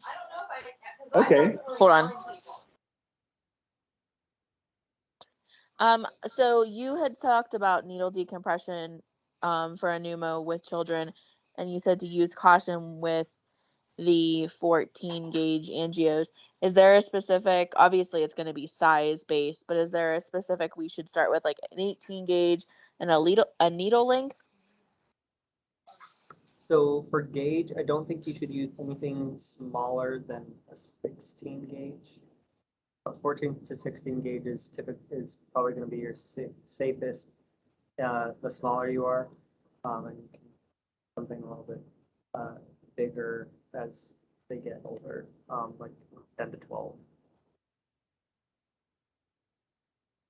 But needle length, For an adult, it's 8 centimeters in the anterior axillary line. It's because for an adult, as you all know, your bus should carry an 8 centimeter catheter. You guys carry an 8 centimeter catheter. It's about 3 inches, which is 8 centimeters. So an 8 centimeter catheter, you guys carry what's the gauge, like a 14 gauge. So you guys carry a 14 gauge, 12, 14 gauge, something around that fashion, which is what we use it, like those pneumothorax starts. So it's the same equivalent, they carry the same thing, just in their accompanying format. And then we put them anterior axillary, they put them anterior. We train more mid-clavicular, but anywhere between mid-clavicular and anterior axillary line, the best thing would be around that vicinity. Obviously, you know, it just got to be careful because of the gauges that, you know, you have to go by what the Breslow. That's why when you have a Breslow, they're going to actually, in the Breslow will actually you'll find the list of what you need, and you should have them. Do you have like drawers in your bus with like pink for like the pink for the first part, red, you know, sizes? They're like packed. Like, Yeah, huh? they're packed. They're Oh, little they're pouches in a big bag. Yeah, so we do have color-coded systems. Okay. As people do. Okay, perfect. Yeah. So obviously you're going to use your color-coded system. You know, because the reason why everything gets color-coded is because when you're in the heat of the trauma moment and your adrenaline's running, you don't want to sit down and measure what gauge you got. It's much better you get the kit, and then you figure out what the color is, and then you get your patch. But for kids, in terms of length, I don't think really there's difference in deviating from the standard, just being very cognizant that if you're using that 1-year-old versus like a 1-year-old versus a 10-year-old, the depth that you're going to go for, you should quote unquote hear air. Because I know that in the middle of a trauma, it's possible to hear anything, but just kind of being very aware of how you're pushing that needle and threading that to potentially poking anything. When it's out, use your Breslow case and your packaging.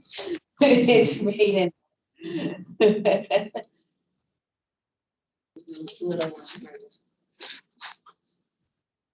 that in my tongue. Did that in my tongue. 1 year old fall off. Poor thing. That was weird.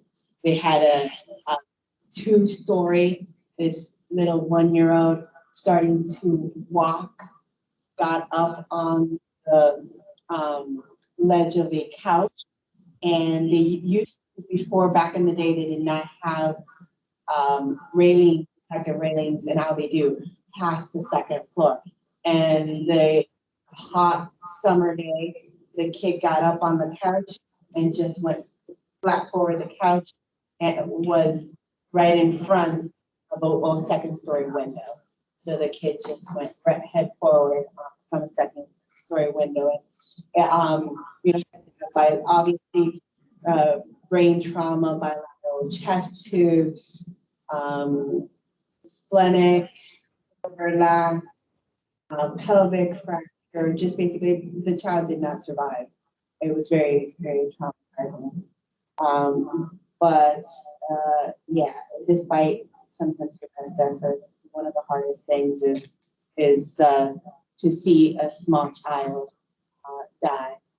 And it's important when we talk about pediatric trauma to know when you feel bad about something, talk to your fellow EMS, EMT, counselor, you know, because it can be traumatizing to you. And a lot of people have, you know, we've had a lot of PTSD from dealing with childhood traumas.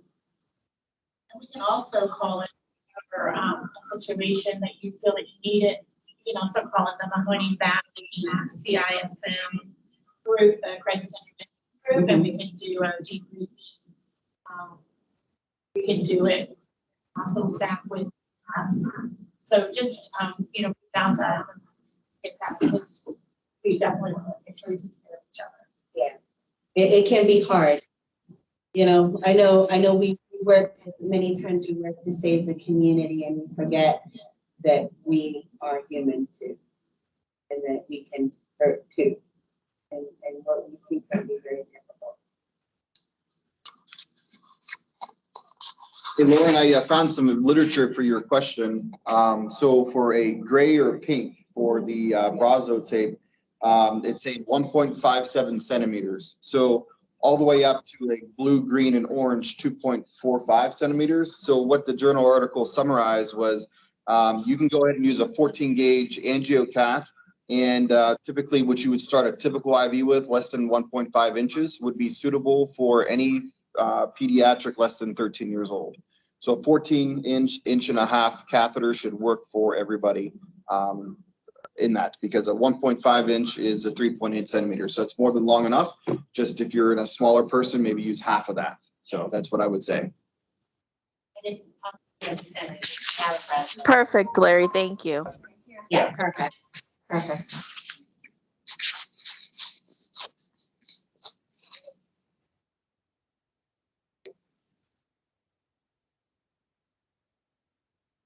Any other questions out there for Dr. Gomez?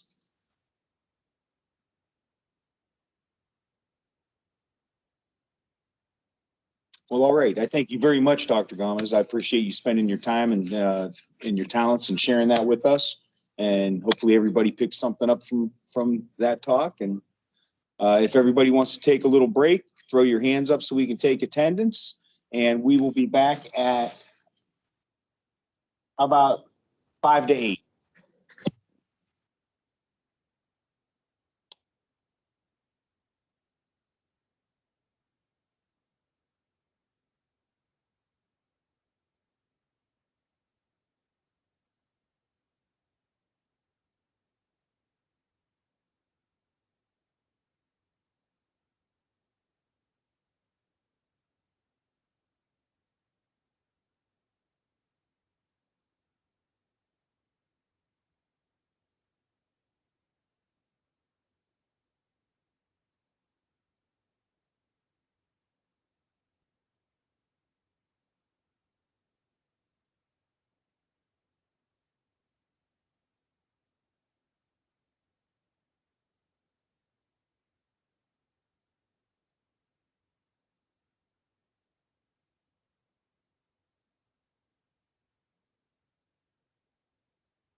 all yours.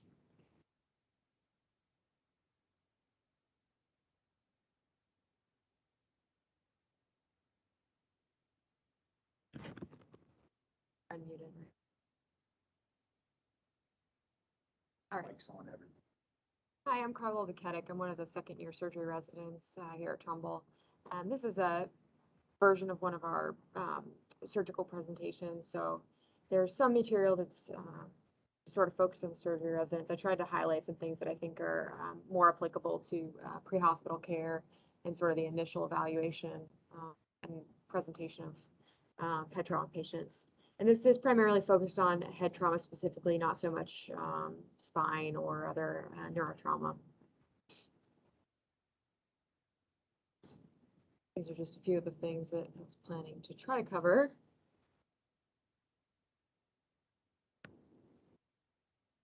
So it's obviously a significant issue.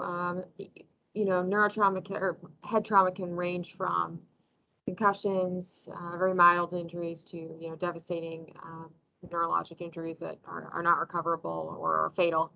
And this is a fairly frequent issue with 1.7 million TBIs per year, as well as a significant ongoing long-term injury rate, 80 to 90,000.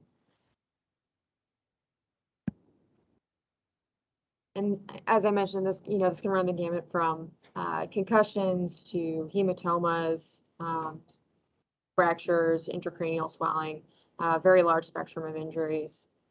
The goal with most of these patients is to make sure that whatever brain injury they have doesn't worsen, or if it does, that it's managed appropriately. And that's, you know, primarily through the prevention of hypoxia and hypotension that would result in damage to brain tissue. So I'll discuss those being kind of the primary goals of management. And then this is a final sort of important point, mostly for in-hospital providers, but imaging should never delay your transfer. If you think a patient has this considerable head injury on exam or based on their presentation, their mechanism, that patient should be transferred somewhere that they can be managed appropriately by neurosurgical specialists. Which is unfortunately one resource that we do not have here. And I also want to discuss, you know, there's a range of factors that can cause altered mental status. So that can be, you know, an actual brain bleed from trauma, but there can be other reasons, either due to trauma or an underlying medical issue. That being said, in a trauma scenario, head injury should be presumed to be the cause of altered mental status until proven otherwise. But just to run through the list, so head bleeds themselves can cause an altered mental status, hypoxia or hypercapnia, either one cause patients to be sedated or sometimes agitated. Intoxications, fairly frequent among trauma patients. Seizures, patients can be either having seizure activity or postictal. And then underlying medical causes, so anything from sepsis, encephalopathy, or hypoglycemia, stroke can also do this sometimes, although often more focal. And I think this is one of my sort of major things that I like to remember and when I'm teaching other residents or students. Traumas can be, you know, your presentation can be due to your trauma, but your trauma can also have happened because of some underlying medical issue. Falls due to hypertension, falls due to sepsis, resulting in hypertension, any of those things. So it's sometimes hard to figure out, you know, is it the chicken or the egg in these scenarios? All right, and then Dr. Mashburn discussed earlier, you know, things that we want to know when a patient is brought into the hospital. I put a lot of stock in this. I think it's very helpful. What the mechanism was, what the scene looked like, what the patient was doing when you got there, how their exam changed throughout the course of transport, how their vitals changed throughout the course of transport. I do very much listen to those things and very much account for them when I'm evaluating a patient, working with that patient. So especially in head trauma patients, things that I want to know, you know, how old is the patient? How long ago did this happen? What happened? Speed? You know, did the car roll over? Did the airbags deploy? Did they get ejected from the vehicle? You know, how is their breathing doing? Are they maintaining their saturation? whether it's because of the head injury or for some other reason. You know, it's really important to maintain their sats, so that's useful to know. And then, did you have to give anything for hypotension or hypoxia? You know, what have their pressures been running? Do they have any hypertensive episodes? And we'll discuss why that's important. And then also, what does your neurologic exam look like, and has it changed? You know, what do their pupils look like? Did you give them, you know, any narcotics that would have changed their pupil exam or their mental status exam? It's, you know, that's important to know. Any focal deficits? Are they posturing? Are they, you know, extending their extremities?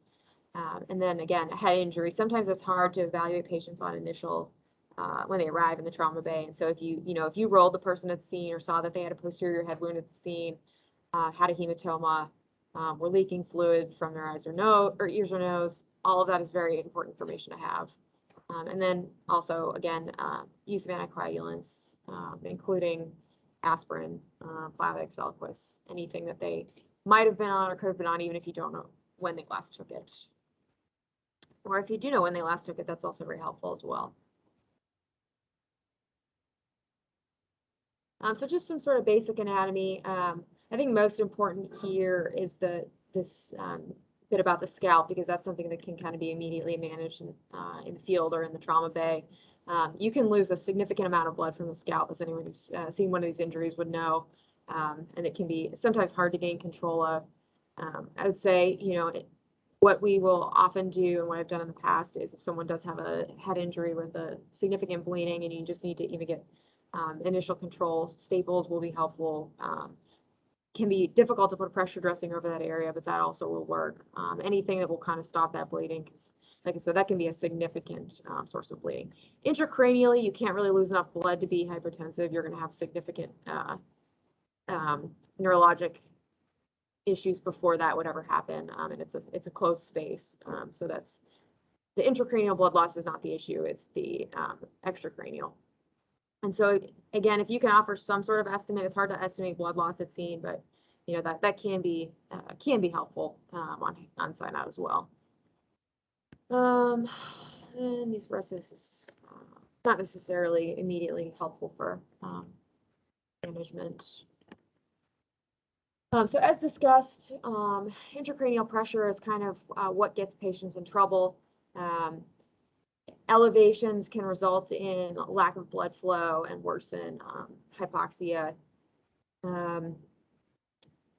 This is something that, you know, often has to be, we can manage somewhat medically in the trauma bay with mannitol or hyperventilation, but often this becomes a neurosurgery consult for craniotomy or burr hole. And again, as discussed, the size of your skull is a fixed volume, and so if you have continued ongoing bleeding into that space or ongoing swelling for another reason, eventually the patient's going to have a compressive effect from the size of the skull, limiting the expansion of the brain.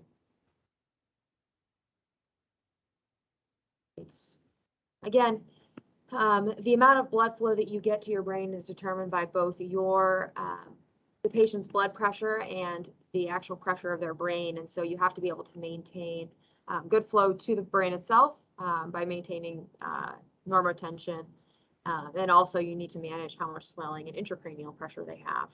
These are the things that are most challenging in the trauma bay.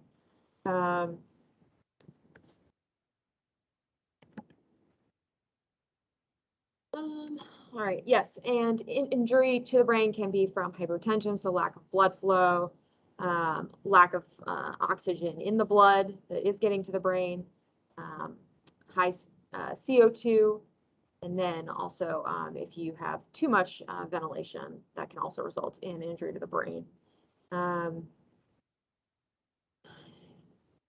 Most of this, again, we've discussed, if they do have a significant bleed in the brain, that has to be evacuated, and that's really something that needs to be done either by someone who's trained. Some trauma surgeons can do this, but primarily neurosurgery would be involved, and the patient would ultimately need transfer to a neurosurgeon regardless. Discuss the methods for managing some of those issues as well coming up here.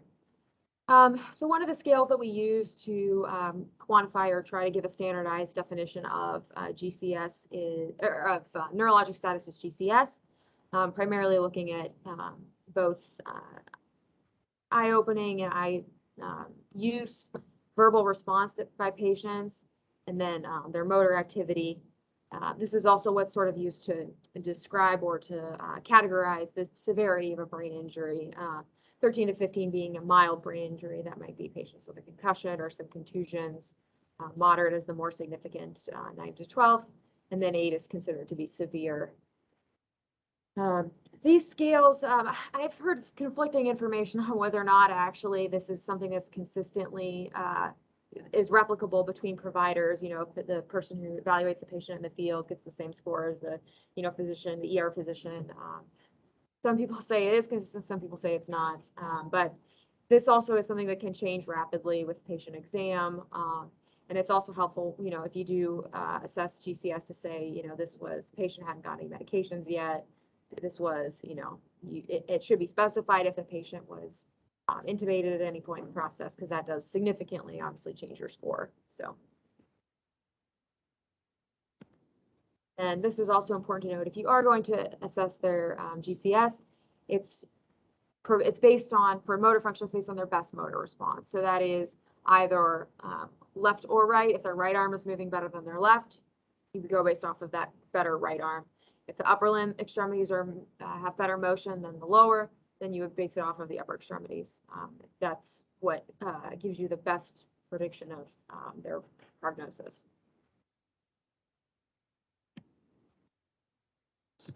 And then just from we discussed this a little bit, but neurologic exams, so things that we would want to know and evaluate in a patient with head trauma. So their Glasgow Coma score, their scale, their pupil size and reaction to light. So if they've already gotten fentanyl, that's helpful to know that they've got pinpoint pupils, probably because they got fentanyl. If there's any unevenness in the pupils, if there's any irregularities, if they're not round, that's important. And then again, if there's been any significant changes in the pupils as well. And then, if they have any focal deficits, facial droop, not able to adequately move their muscles, any loss of sensation, and then any deficiencies in their extremities, if they're neglecting one of their limbs or not moving it equally with the other side. That's also important to know. And then presence or absence of other injuries that would suggest a significant mechanism. So, if the, as stated, mechanism is very important in this, but, if you bring a patient in and they have a femur fracture, the femur, upper leg deformity, obvious fractures, bruising, seatbelt sign, all of those are signs that they've been in a fairly major incident, and that, any injuries to the head could be considerable. And then this final one is significant, or signs that you can see with patients who have particularly basal or skull fractures. So kind of the raccoon eyes, where they have bruising around the eyes, any bruising around the ears, or kind of, along the back of the jaw sort of region. And then any fluid leakage from the nose or ears, that can be their CSF leaking from the intracranial space. And then, again, any wounds or swelling that you found when you were initially evaluating the patient that may or may not be easy for us to evaluate initially in the trauma bay. And so I'm just going to briefly review some of the subtypes of bleeds. Epidural hematomas, these are the ones where you can see patients that have, or at least the classic teaching is patients who get hit often in the temple region, will be unconscious for a brief period of time, then have return of consciousness, and then subsequently deteriorate. They have a injury to the middle meningeal artery that allows for this sort of gradual buildup of blood in the epidural space that over time forms this contained bleed and eventually results in decompensation, but they can look well initially after that initial episode of unconsciousness and then go on to deteriorate. So this is, it's hard to say which of those patients that have loss of consciousness are going to, turn into an epidural hematoma, but I would say, any possible blunt force to that kind of temporal or temporal parietal region, you know, any loss of consciousness is always concerning. So, you know, high suspicion for this injury in those folks. And I have some images coming up, just kind of what these look like. But subdural, these are more common. This is often in elderly patients who may have kind of smaller brain size relative to their cranial vault, the skull itself. And so when they have this fall, they can have motion of the brain that tears the smaller veins in the around the brain. And so this is a venous bleed, can be a little bit slower and can be chronic, but often I would say in elderly fall patients. These patients can also have additional injury to the brain itself that may not be seen with an epidural hematoma. Some pictures. The one on the A up here is the epidural. You can see it's it follows this very curved convex pattern and is limited to that area. This guy over here in B is a subdural. It doesn't have that same, it's got a nice sort of crescent shape and doesn't obey that nice fine border on the A does. And then down here in, I guess this is C and D, although my bars there. These are sort of the interparenchymal bleeds that you can have as well with traumas. Again, you don't have a CAT scan in the field, so this doesn't help you much, but think about kind of mechanism, and that's sort of the epidurals are kind of classically a blow to the side of the head versus more of a kind of fall and jostling presentation of a subdural. And contusions and intracerebral hematomas, this is a little bit more, the contusions, I would say contusions are less severe on the scale, although they can certainly be considerable. This is more of, I guess, a brain bruise, if I had to give a colloquial term. And intracerebral hematomas are more like an intraparenchymal bleed, that C and D that we saw in the last, and that's just bleeding within the actual tissue of the brain itself. Most often the frontal and temporal lobes, that can be again from sort of a forward motion of the brain against the front of the skull. And these can also evolve with time, as can the subdurals, and progress to a more significant bleed with a swelling resulting in need for surgical drainage. And so even patients with contusions, even if they don't have an identified bleed, will often get a repeat scan just to make sure there's no evolution of that injury. This is one thing that I was, learning about earlier this year. A lot of patients who aren't on blood thinners or don't have an evolution in their neurologic exam don't actually need a repeat CT scan. Very few of them actually go on to require neurologic evaluation, but it's something that we've kind of stuck with probably for both, or largely for legal reasons, but we do for most patients, they do get a repeat scan, even if there's no hard and fast rule to do that. And then again, this is common with those brain contusions. You can get injuries both at the site of direct impact and at the opposite region. So as the brain gets jostled within the skull itself, you can get sort of these Kuhn contra Kuhn injuries, resulting in two different sites of injury within the brain.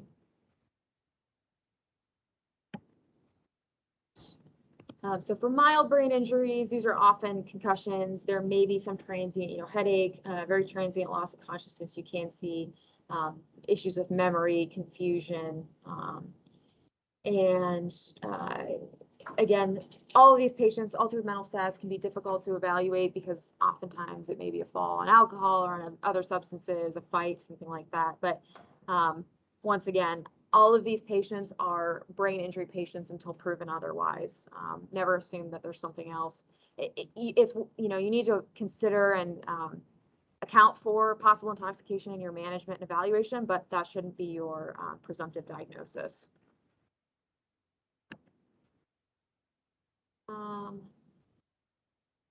Most of this is kind of on arrival in the hospital, which patients are going to warrant scan.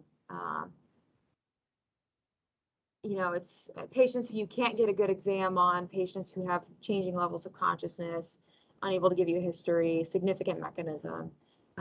Those are all reasons that you might want to scan someone. Altered GCS.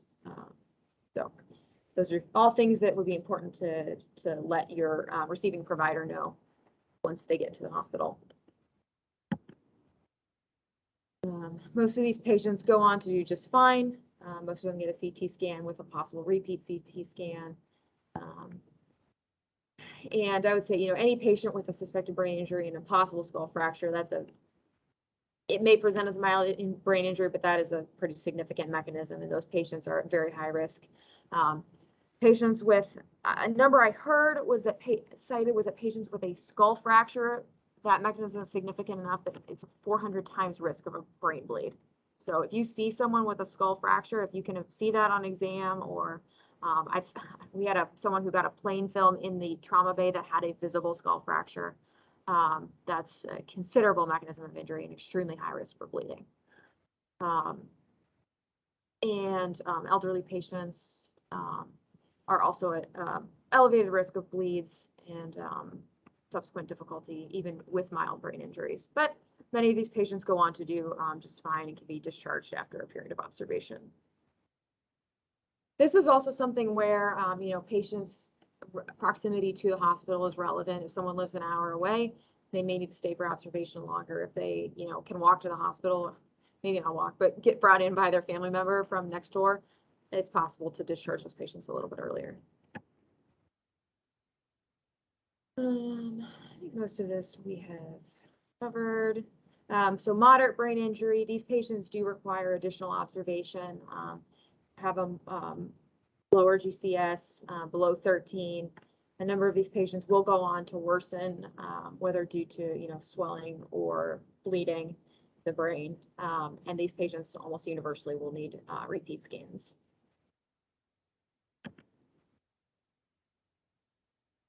And so for evaluation of these patients, they will also get imaging as the mild head injury patients do. Additional blood work. Usually we check their coagulation factors just to make sure there's no other, if the patient can't tell us, are they, on any anticoagulation, warfarin. The more novel anticoagulants don't necessarily show changes in blood work, so that can be a bit of a mystery sometimes. So, if you have any information on medications, that's certainly of value to the receiving providers. And, most important for all of these patients is that they can, on initial evaluation, on transport, on arrival at the hospital, that they continue to get frequent neurologic checks. These patients can change quickly in their exam, and that's going to be your earliest sign that they need a repeat scan and possible transfer. And then severe brain injury. This is less common, although sometimes it is less common because these patients don't even make it to the hospital. It's many patients with severe brain injuries never leave the scene alive, unfortunately. So these patients, yes, universally will get scanned. And then we'll talk as well about when most of these patients will almost universally need intubated as well for protection of their airway.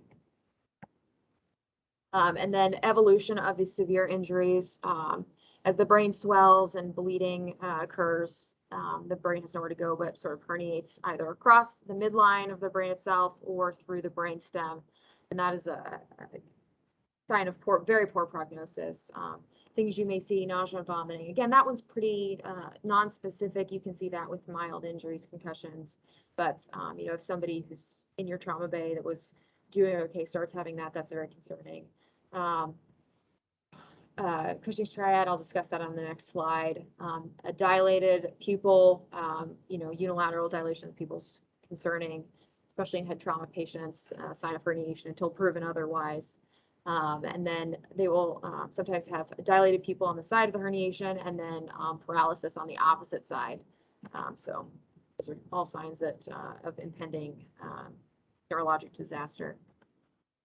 Triad is a response that you can see in these patients with increased intracranial swelling. So they will initially have a sympathetic stimulation, so tachycardia, perhaps some hypertension, tachypnea, but then eventually they have a parasympathetic response that takes over, and you'll see their heart rate slow down. they'll have an elevated systolic blood pressure and widened pulse pressure. So I've seen this once, and it was a patient whose pressures, heart rate went down to the 40s to 50s, and then systolic blood pressure went from relatively normal to 200s over 100s. Also had slowed respiratory rate and becomes irregular. Again, this is a sign of impending catastrophe.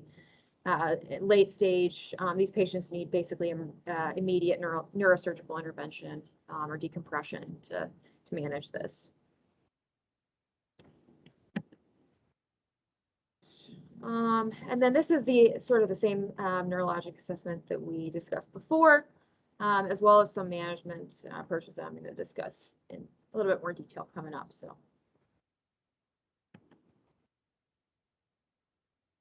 So hypotension is not usually due to the brain injury itself as state. This is just something that needs to be managed alongside it to prevent further brain injury. The brain requires blood and the oxygen that it carries to function and not have subsequent injury. And so patients who are hypotensive aren't adequately perfusing their brain, which is only going to worsen any existing injury that you do have. As stated, you cannot lose enough blood into your brain to be hypovolemic, although you can certainly have significant bleeding from scalp injuries.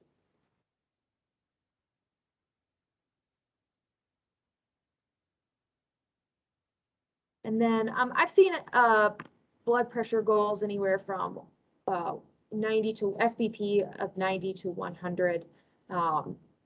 This is not a standardized number. However, there's not really been any hard and fast scientific evidence to demonstrate one or the other. So I would say, anywhere from 90 to 100 is your goal minimum for your systolic blood pressures for younger patients, and then for for 50 to 69, and then for younger or older patients, it's a little bit even more elevated than that. So options for maintaining perfusion pressure, you can elevate head of the bed. This is actually kind of to manage both their intracranial hypertension, because as that brain swells, it's going to limit the amount of arterial blood flow that you can get. You want to control any seizure activity. That's typically with benzodiazepines. We'll discuss that as well. And then you can also do hyperventilation to try to blow off some of the CO2 and hopefully increase their perfusion. Again, these are all sort of late stage interventions with varying levels of success, but these are the options and what we can do. And I cannot stress this enough, avoiding hypertension in these patients is critical. It's a significant contributor to mortality and increased morbidity, up to double the mortality for these patients. And that has been demonstrated through research, so that is very significant. We discussed, I very briefly alluded to patients requiring intubation to maintain mental status. Kind of a conventional rule of thumb is GCS of 8 intubate, but these patients, especially if they've had any emesis or elderly patients, may not be able to protect their airway even with the GCS of above 8. So that's a nice rule, but you have to treat every patient as an individual and make sure that they're not having stridor, they're not having any oropharyngeal secretions that they can't manage, blood in their airway. All of those things can happen at a GCS of, quite a few points above 8. So, and then again, one of the challenges when you do intubate these people, you do want to avoid hypertension, and I'm going to discuss some medication options for intubation, but that's one of the goals as you're intubating, which can be a big challenge with intubation.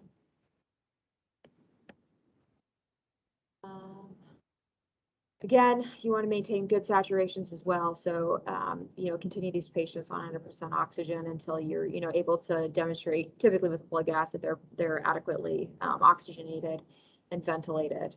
And hyperventilation is an option to try to maintain their intracranial pressure, but usually that's something we would only do once we have signs of herniation. Not something that's immediately done with patients. So if they're, starting to show that they have pupil irregularity or starting into that Cushing's response, that's the point at which you would hyperventilate. And then this is, one of the few sort of hard and fast recommendations I found for options for intubation. Everyone's going to have their own sort of protocol, but things to think about. Ketamine is, you can certainly use ketamine. This is, there was some discussion about whether or not it increases intracranial pressure, but that subsequent research has demonstrated that that's not the case and that it may actually help with patients who have brain injuries. Particularly with hypotensive patients where it's a little bit more cardiovascularly stable or even of a drug, and will help you maintain pressures in those patients when that's critical. Other things to note, avoiding medications that have a longer paralytic effect, such as rocuronium, where you want to be able to do neurologic exams on these patients as frequently as possible. And so if they have a long-term paralytic on board, that can make that very difficult. And then again, medications for ongoing sedation, midazolam and fentanyl are options that are a little bit more blood pressure stable versus kind of your propofol that will result in more hypotension. So, if your patient's normotensive, that's a reasonable option. If they're borderline or they're hypotensive, you got to avoid hypertension.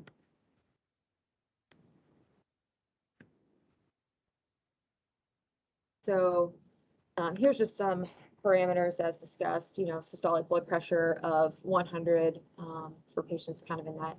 They've said, 100 for most patients in general, which I think is a very reasonable goal. You may want to shoot a little bit higher, 110s for younger or elderly people. See if there's anything else here I want to highlight. I think that pretty much sums it up. Much of this, again, is, lab work that can really only be obtained once you get to the hospitals.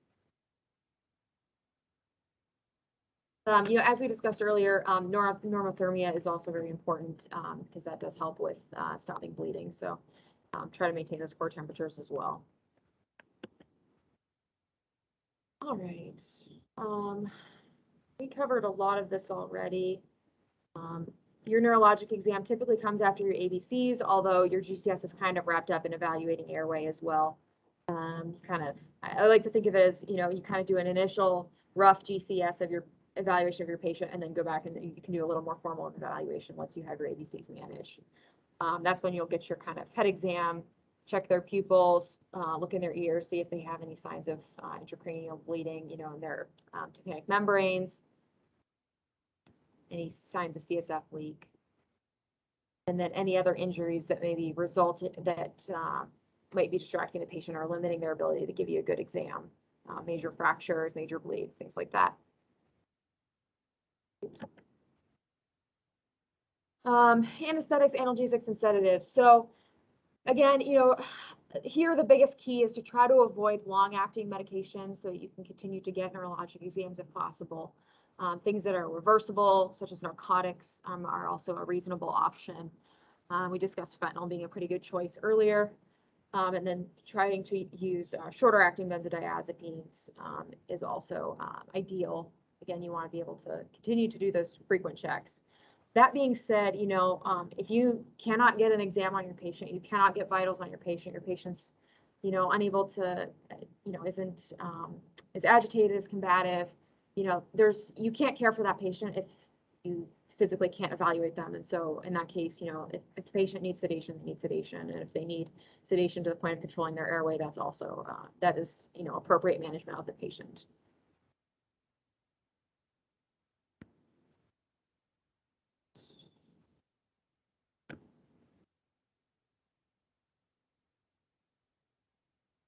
And this is mainly once at the hospital options for treatment. So I'm going to kind of glide past that.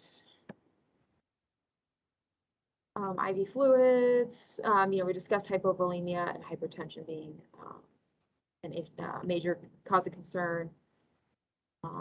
Can try to avoid glucose-containing fluids, although, again, one of the important things in these patients, do make sure that you rule out hypoglycemia as any cause of altered mental status, that's usually, pretty immediate, easy initial step to take with a lot of ill patients. Hypoglycemia can look like literally anything. Focal neurologic deficits, generalized neurologic deficits. So that's always check a blood sugar. And then always monitor sodium levels. That's something that we do in the hospital to make sure that that's not a cause of brain edema or something that can happen as a result of brain trauma. Again, this is, we kind of discussed that we're not, out-of-hospital providers aren't really able to provide blood products at this point. So I'm not gonna dwell here, but one of the things that we will certainly do when folks get to the hospital is try to normalize their coagulation ability as much as possible. Okay, yeah. Okay, yeah, so I'm being reliably informed that TXA can be given in the pre-hospital setting as well. So that's an option for some patients. Well.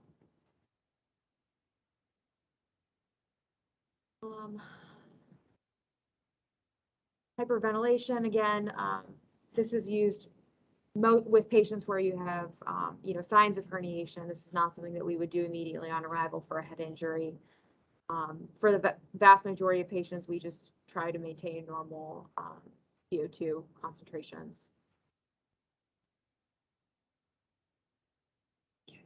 Do avoid hypercarbia. Again, that's both for avoidance of vasodilation, but also because that's something that can look like altered mental status and confusion and agitation for patients. So again, you're trying to rule out anything that could be causing patients to have altered mental status that might not be their head injury.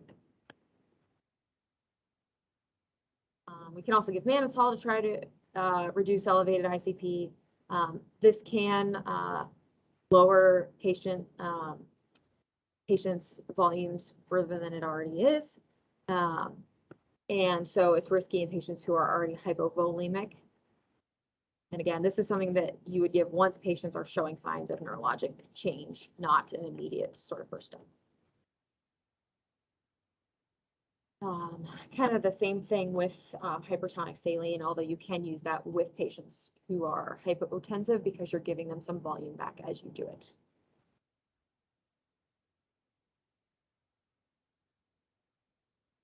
I have not ever seen barbiturates used. I don't know, Dr. Mashburn, if you've ever given that, but this is theoretically another option. Like I said, I've never seen this used, so I don't think this is in common practice and not something that I would feel comfortable giving patients. And this is all in hospital settings. Yeah. So obviously, many of the times by now, again, we cannot stress enough that oxygenation leads to appropriate oxygenation leads to appropriate tissue perfusion. Mm-hmm. So, if you not able to oxygenate, you intubate and give them, it cannot really have, if they're losing their airway, you intubate. You give them 100% oxygen if you think you have brain bleed and don't need to be intubated. Those are the big things. TXA for head traumas, on anticoagulation, that's okay, that's great, because you're really stopping the bleeding if there's nothing wrong with TXA. There's nothing wrong with giving fluids. Make sure they do not become hypotensive, because as she said, one episode of hypotension will result in a neurological brain bleed. So, back to the basics: airway, breathing, circulation. What you guys do actually, is in that golden hour really helps us get to, have survivability. It's what you guys do in the beginning that really dictate a lot of stuff that we'll get later on too. Yeah, I will say I think these are the most challenging patients because you have so few options you know, what can you do out in the field or even here in our hospital? So, you know, if there's anything to take away, it's, you know, maintain their pressures, maintain good oxygenation, maintain core temperature to help with their coagulation, and, you know, continue to follow their neurologic exam. And if you think a GCS is low, definitely you call a trauma and we can, hey, it's a brain trauma, call a trauma team, you know, call an alert, call a team as discussed. And we will have, we do not have a neurosurgeon on board here, but we have a contract with being able to have a patient stabilized here and helicopter ready to go, you know, when we can stabilize the patient, get started on some of the hospital therapies, and then transfer it out accordingly. One of the things that Dr. Luketic mentioned was the end tidal CO2. That's something that we should really remember. We all have that ability to monitor end tidal CO2, and it'll really help us judge the ventilations we're giving, because in those situations, it's easy to hyper or hypoventilate. But if you have that value right there, we know what we're shooting for.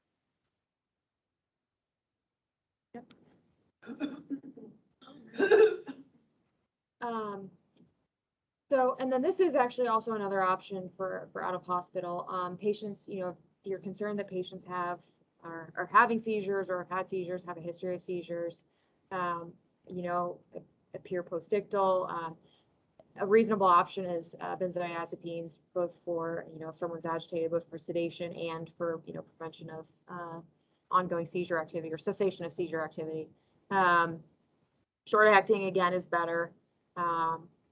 And then something that we will often do in the hospital is give antiepileptics as well for patients with either presumed or confirmed bleeds to prevent ongoing seizure activity.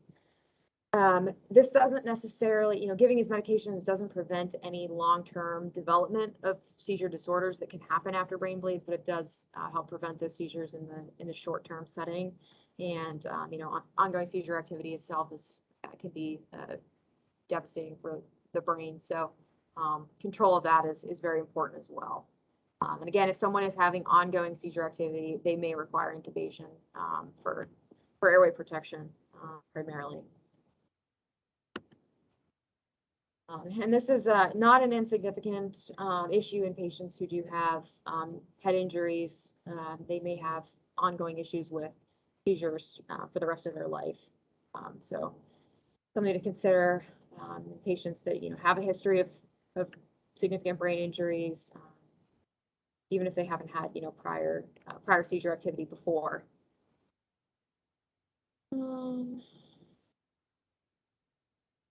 Right. We talked about scalp wounds as well. Discussed this. You know, if you can evaluate these in the field, it's helpful, but primarily if someone's got that significant of an injury, the goal is just to get them brought in. You know, try to control the hemorrhage, direct pressure. You know, I'd have no objections to someone throwing staples in there to get control of bleeding. You know, make sure there's, if there are any foreign bodies in that area, don't remove them. And, you know, monitor for any leakage of fluid from that area that's not just blood, but the CSF. Clear, kind of usually clear fluid.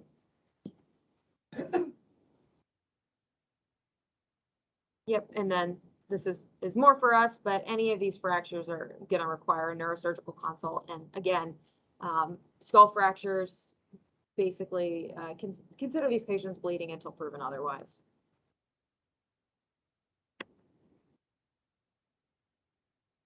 Yep, we discussed penetrating injuries. Leave these in place. Same with basically any penetrating injury.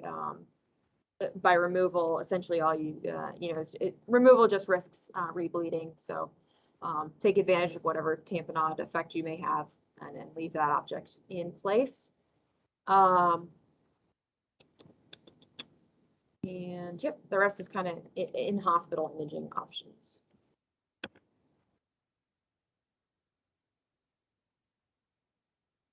Some of the options for our neurosurgical colleagues. I don't know. We're not really rural enough here for me to have ever seen. I have heard of some locations where, you know, if you're transporting patients and you're trained in placing burr holes, that's an option. So I think that's really local to us. Yeah, we're not that rural. I'm not even I. Yeah, we don't even really do those. It's theoretically, it's, yeah. We have if you get us here, we can stabilize the patient and be airlifted, and we're in St. Eve. Yeah. To a neurosurgeon. Yeah. This is for those folks who are in, you know, Alaska or probably serving overseas where you don't have backup. So. I've heard rumor of IOs being used for this. I've seen. You've seen it done? Yeah, no, I've never seen it Oh. done. I've seen it, yeah, I've read it, yeah. Yeah. Yeah, we try not to. Yeah, I'm gonna continue to go here. This is neurosurgery. Yep, and then brain death. You know, this is I've never declared anyone over the phone that this is generally the purview of the emergency medicine physicians, but these would be, you know, when you're evaluating patients, GCS of 3. So essentially, you know, no response, no pupil. A neurologist. We need a neurologist or with Yes. with an ICU physician. Brain death. Yes, this is. Brain death. Yeah, that's yeah. It wouldn't even be done in the ER. So you would get someone. We do a very difficult until they can get into the ICU, and then the ICU plus neurologist. It would do that. It's a quite a bit. Yeah. And there's fairly rich as well.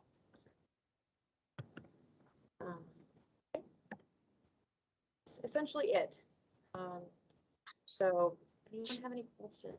I know that was a lot of sort of in hospital management as well, but tried to highlight some things that would be helpful.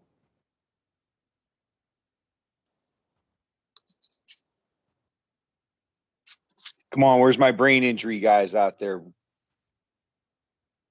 You got to have some questions.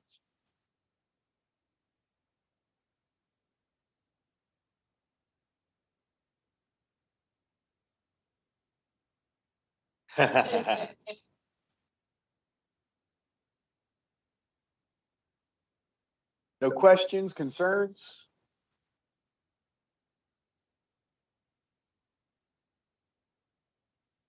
What about our usual suspects? How about you, Justin Boley? I got nothing, Matt. Good presentation.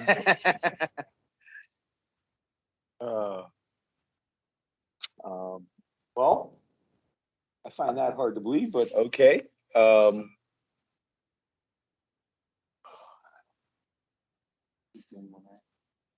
Was the end-tidal CO2? That's about it.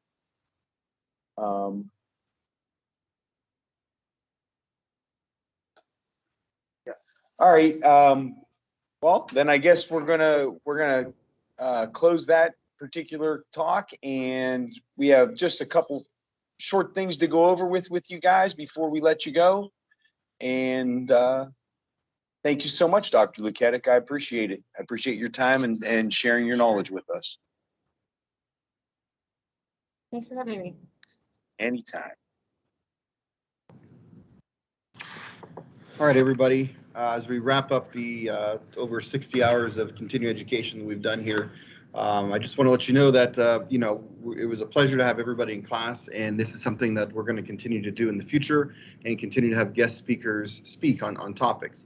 And we're excited to have had Nationwide Children's Hospital out of Columbus, the Cleveland Clinic Critical Care Transport Team, the trauma services from here at Trumbull Regional Medical Center, Dan Batesy from the state of Vermont. We had Dr. Melville from South Carolina. So we were able to network out between the hospital and Youngstown State University through Joe and Matt to reach out to speakers that you would have normally not been able to receive. And that's one of our greatest accomplishments that we were able to do. You know, this was different because we were able to push the envelope, and that's what our goal was when we set out to do this refresher. We didn't want to teach you a protocol. We didn't want to teach you what you already know. We wanted to expand on your knowledge. And I think we did a very good job of doing so. And I think we're continuing to bridge the gap between the emergency room and the pre-hospital care provider. And this is what it's about. It's continuing your education that you already have. And I think all the speakers here did a great job of doing so. And I'm confident with the information that you have now that you're going to take it to the field and you'll be able to one up maybe the person who didn't because you have the solid foundations. Also in this, we were able to bring you new treatment modalities. We're able to compare and contrast some protocols that, maybe it's a state protocol versus, even local protocols here. Everything we're doing, we presented to you with evidence, and we brought the research to you so you guys are ahead of the game. And we've even educated some of the doctors that we work with on what our capability is for pre-hospital across the board. So again, that was our goal, and we hope to continue to do these lectures both in a continuing annual refresher and also through other means, and have guest speakers once a month at Trumbull. And if you are here in this local area, we're going to send out a cath lab form so you can do the cath lab. We're going to send out the Sims lab form so you can do that. And we're going to continue to be the leader here in the area for education. How things work when we're going to give you your certificate. So we will do a digital log of everybody who signed in to Teams, and we'll see how long they stayed for. And we will issue the appropriate CE for the hours that you stayed. If lectures went over to 9:30, we're going to give you every minute that you had. So there's a couple times that we went to 9:30, 9:15. So we're going to round those up and give you the appropriate amount of CE. So if you have done everything, you will walk out if you're more than 60 hours of continuing education, which is more than enough. Also, our guidelines have met everything for the state of Ohio and also for the National Registry Core component. And we're very pleased and honored to have met that in one session. On top of that, what you need to do if you're in the state of Ohio is go on to the EMS website and do the trauma triage, and that's required. When you've completed everything, give us about the classroom will close on March 15th, which means if you have to make up class time or you have to rewatch the lectures and take the quiz, you have until March 15th to do that. After that, the quizzes come down and no more continuing education will be given. Give us a couple days after that, we'll compile everything, and we're going to issue a certificate with the exact wording that you need, with the NCCP guidelines, and with the state of Ohio, and with outlining the trauma, the pediatric, the geriatric, and the cardiac that you need. If you do not meet all of the requirements and you've only participated in maybe 19 out of the 20 lectures, then your certificate will reflect what you have. But I think everybody has enough time to go ahead and make up what you missed and be well suited for your recertification, whether it's this year or next year. So just give us some time. We're going to put all the videos up. Our goal is to have every piece of information up by Friday, and you guys can work away at it, and we'll be available by email if you have any questions. So that's what I have here. Joe, do you have any comments to say, wrapping things up? Yeah, thanks, Larry. I just want to say again, I want to reiterate what you already said, that this was, brought to you. Everybody was volunteer in doing this. And personally, I think this was a phenomenal learning experience. As Larry said, this was intended to be continuing education, not refresher education, because with refresher education, you don't learn anything new. It's just rehashing everything that you already know. So the participation was awesome. And as Larry said, through Matt and Trumbull Regional Medical Center, we're hoping to continue this. However, we're hoping not to do it every Tuesday, Thursday evening, spread it out a little bit more. And again, I just want to thank, Larry and Matt. This all started, I got invited to a protocol meeting and went up there and walked in and said, hey, you guys, I have this idea. I'd like to do this, NCCP program, and let's see if we could deliver for free. It's a tough time. And, Larry and Matt said, okay. And that was it. And it took off from there. And they both did a tremendous amount of work. I also want to thank Trumbull Regional Medical Center for allowing us to use their technology and facility to deliver the course. You know, they did again all of that for free, for no charge, and we do appreciate that. So the only other thing I do want to mention is that I had mentioned to those of you who are EMS or fire instructors that we are going to do a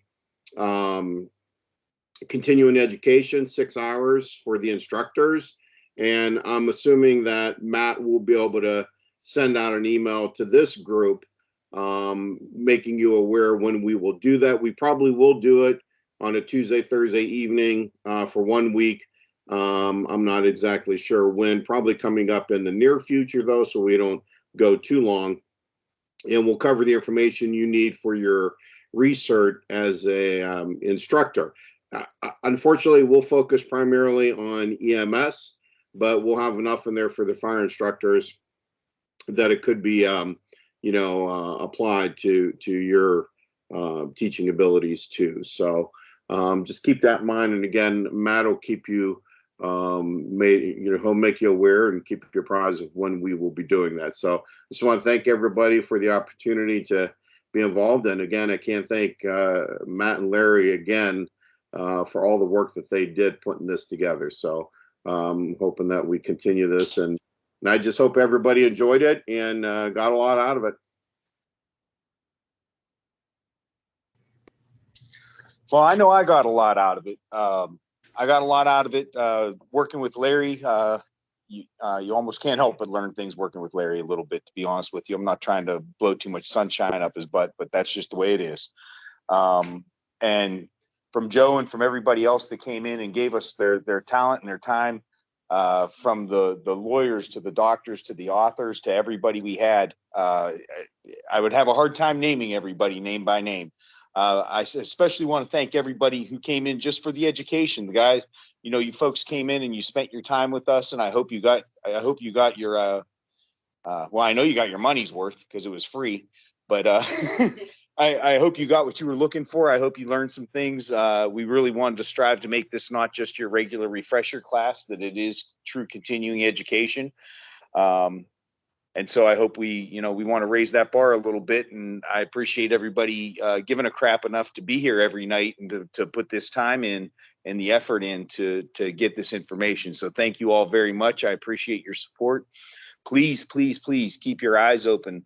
Our Facebook page, and I'll be sending out emails for additional education, including hopefully quarterly case reviews on trauma, STEMI, all the big fours. That's what we're looking forward to do is standard education plus throwing some case studies. So, please keep your eyes open and don't be afraid to participate in those. I'm sure they'll be great. I appreciate the fact that a lot of people got in there and really put their opinions, and we got some different ideas from all over the state and all over the country. And it's very useful to us. Those are all the little bits and pieces we take to build our protocol and to hopefully help you build your protocols if you have that opportunity. So once again, I'm indebted to all of you. Thank you so much for your time and your talents and your attention. And I look forward to seeing you all again. If you have any questions, concerns, or anything else, please email myself or Larry or call me. Whatever you need to do, we're there to help you out. So thank you so much. Hey, Matt. Yes. Hey, Jim Hassan here. Just a word of thanks from the guy in the back of the classroom. This program was tremendous. It was just delivered spectacular. The content was fabulous. The speakers were great. And it was a tremendous opportunity, especially for a guy like me who isn't clinically active full-time anymore, to continue my certification and the importance of my YSU education to me. And just to be back in Joe Mistovich's classroom once again was a great experience. So I want to thank you guys because the time that you invested, you, Larry, and Joe, in this and providing this free in the current climate that we all find ourselves in. This was a fantastic opportunity that if it wasn't available, I would have, and I'm sure a lot of other people would have really been struggling for some good quality education. So I owe you guys more than a beer, but hopefully someday soon we'll all get to connect. And I look forward to the chance that I get to buy you guys all a beer for this. We'll drink anybody's beer, Jim. Thank you so much. I appreciate that. Thanks, guys. Really appreciate it. Yeah, thanks, Jim. And when you mentioned you're going to buy beer, yeah, I'm all in too. I'm counting on it, Joe. And let me know, brother. All right, guys. Thanks.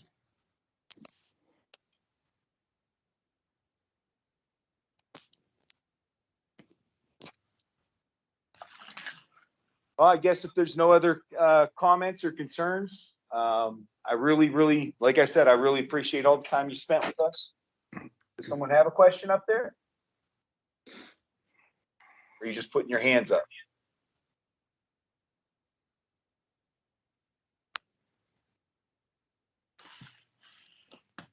Joe, are you still here? It's Will Ferrando. Yes, Will.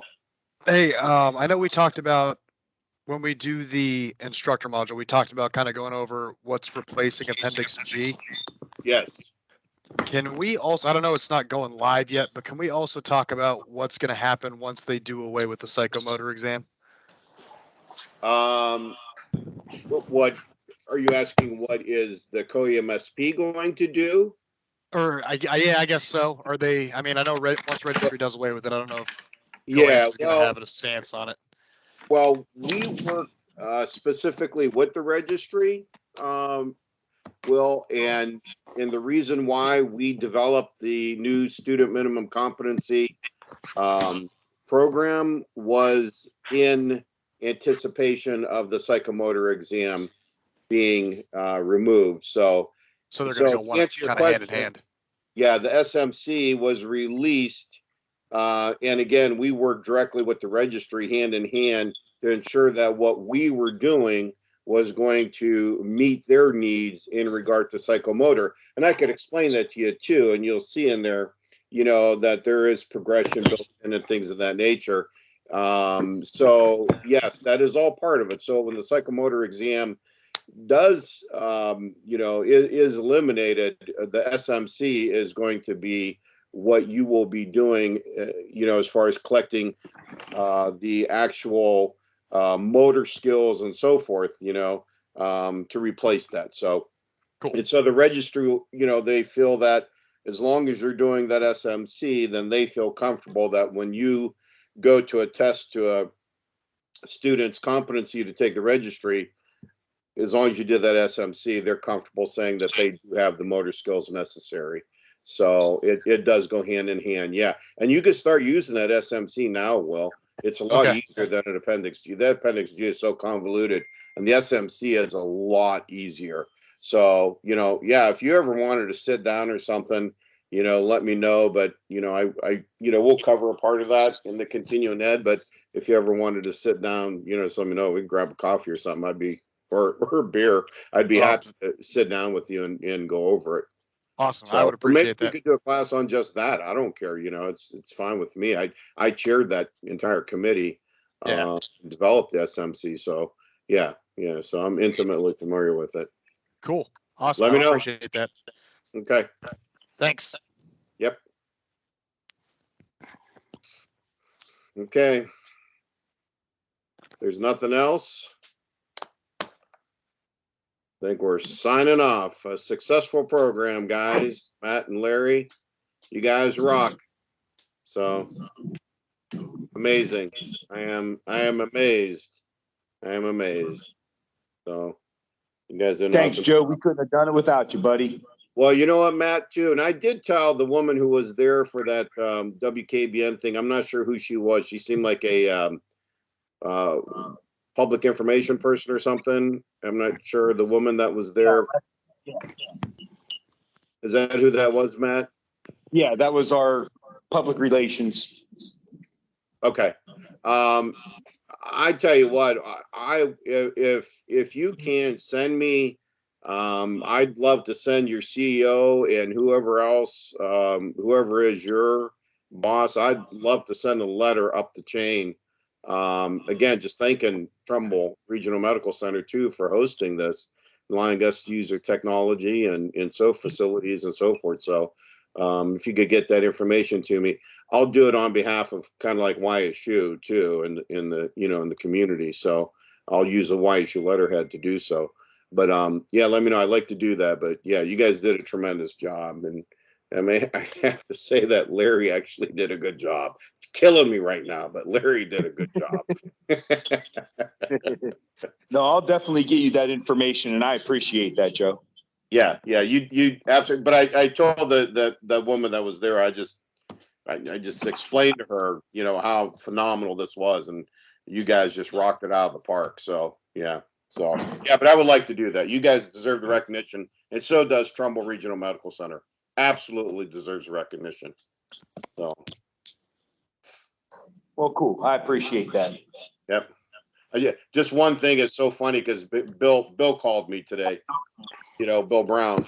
And so funny. He sends me a text though before he calls me and says, yeah, 40 minutes versus 60 hours. I chose the 40 minutes. He went and redid his test today. So instead of doing the continuing ed, he just went and took the test. And I was laughing. I said, you know, he called me then. I'm like, yeah, Bill, we're finishing our 60 hours tonight. He's like, yep, 40 minutes. That was all it took me. I'm like, oh my gosh, it's too funny. But anyways, so. Not fair, he wrote it. Yeah, exactly, Rob. Exactly. Yeah. Too funny. Yeah. All right. Well, Matt and Larry will be in touch. Larry, I just put together also some stuff for that revision too that I'll get to you. So I got some other ideas, and we'll have to talk. I wouldn't mind sitting down with you too, Larry. I'll actually buy you grape knee high or something or whatever you're drinking these days. So let me know, and you know. Man, I was actually going to save this recording, thinking you actually on in front of 33 people said that you respect me. Nobody's gonna hold that to me. You claim I have Alzheimer's, so you know I'll be like, I don't know who Larry is. Anyways, you guys did an awesome job. So I'm gonna sign off, and we'll be in touch. And Matt, we'll talk also about that 6 hours of instructor CE2. Talk about, you know, getting that together. We'll give it a little bit of time to get the word out too. So Yeah, we can do that, definitely. okay, sounds good. All right. Thank you, everybody. Thanks, everybody. Have a good night. Take care. All right. Bye-bye. Thank you. Good night.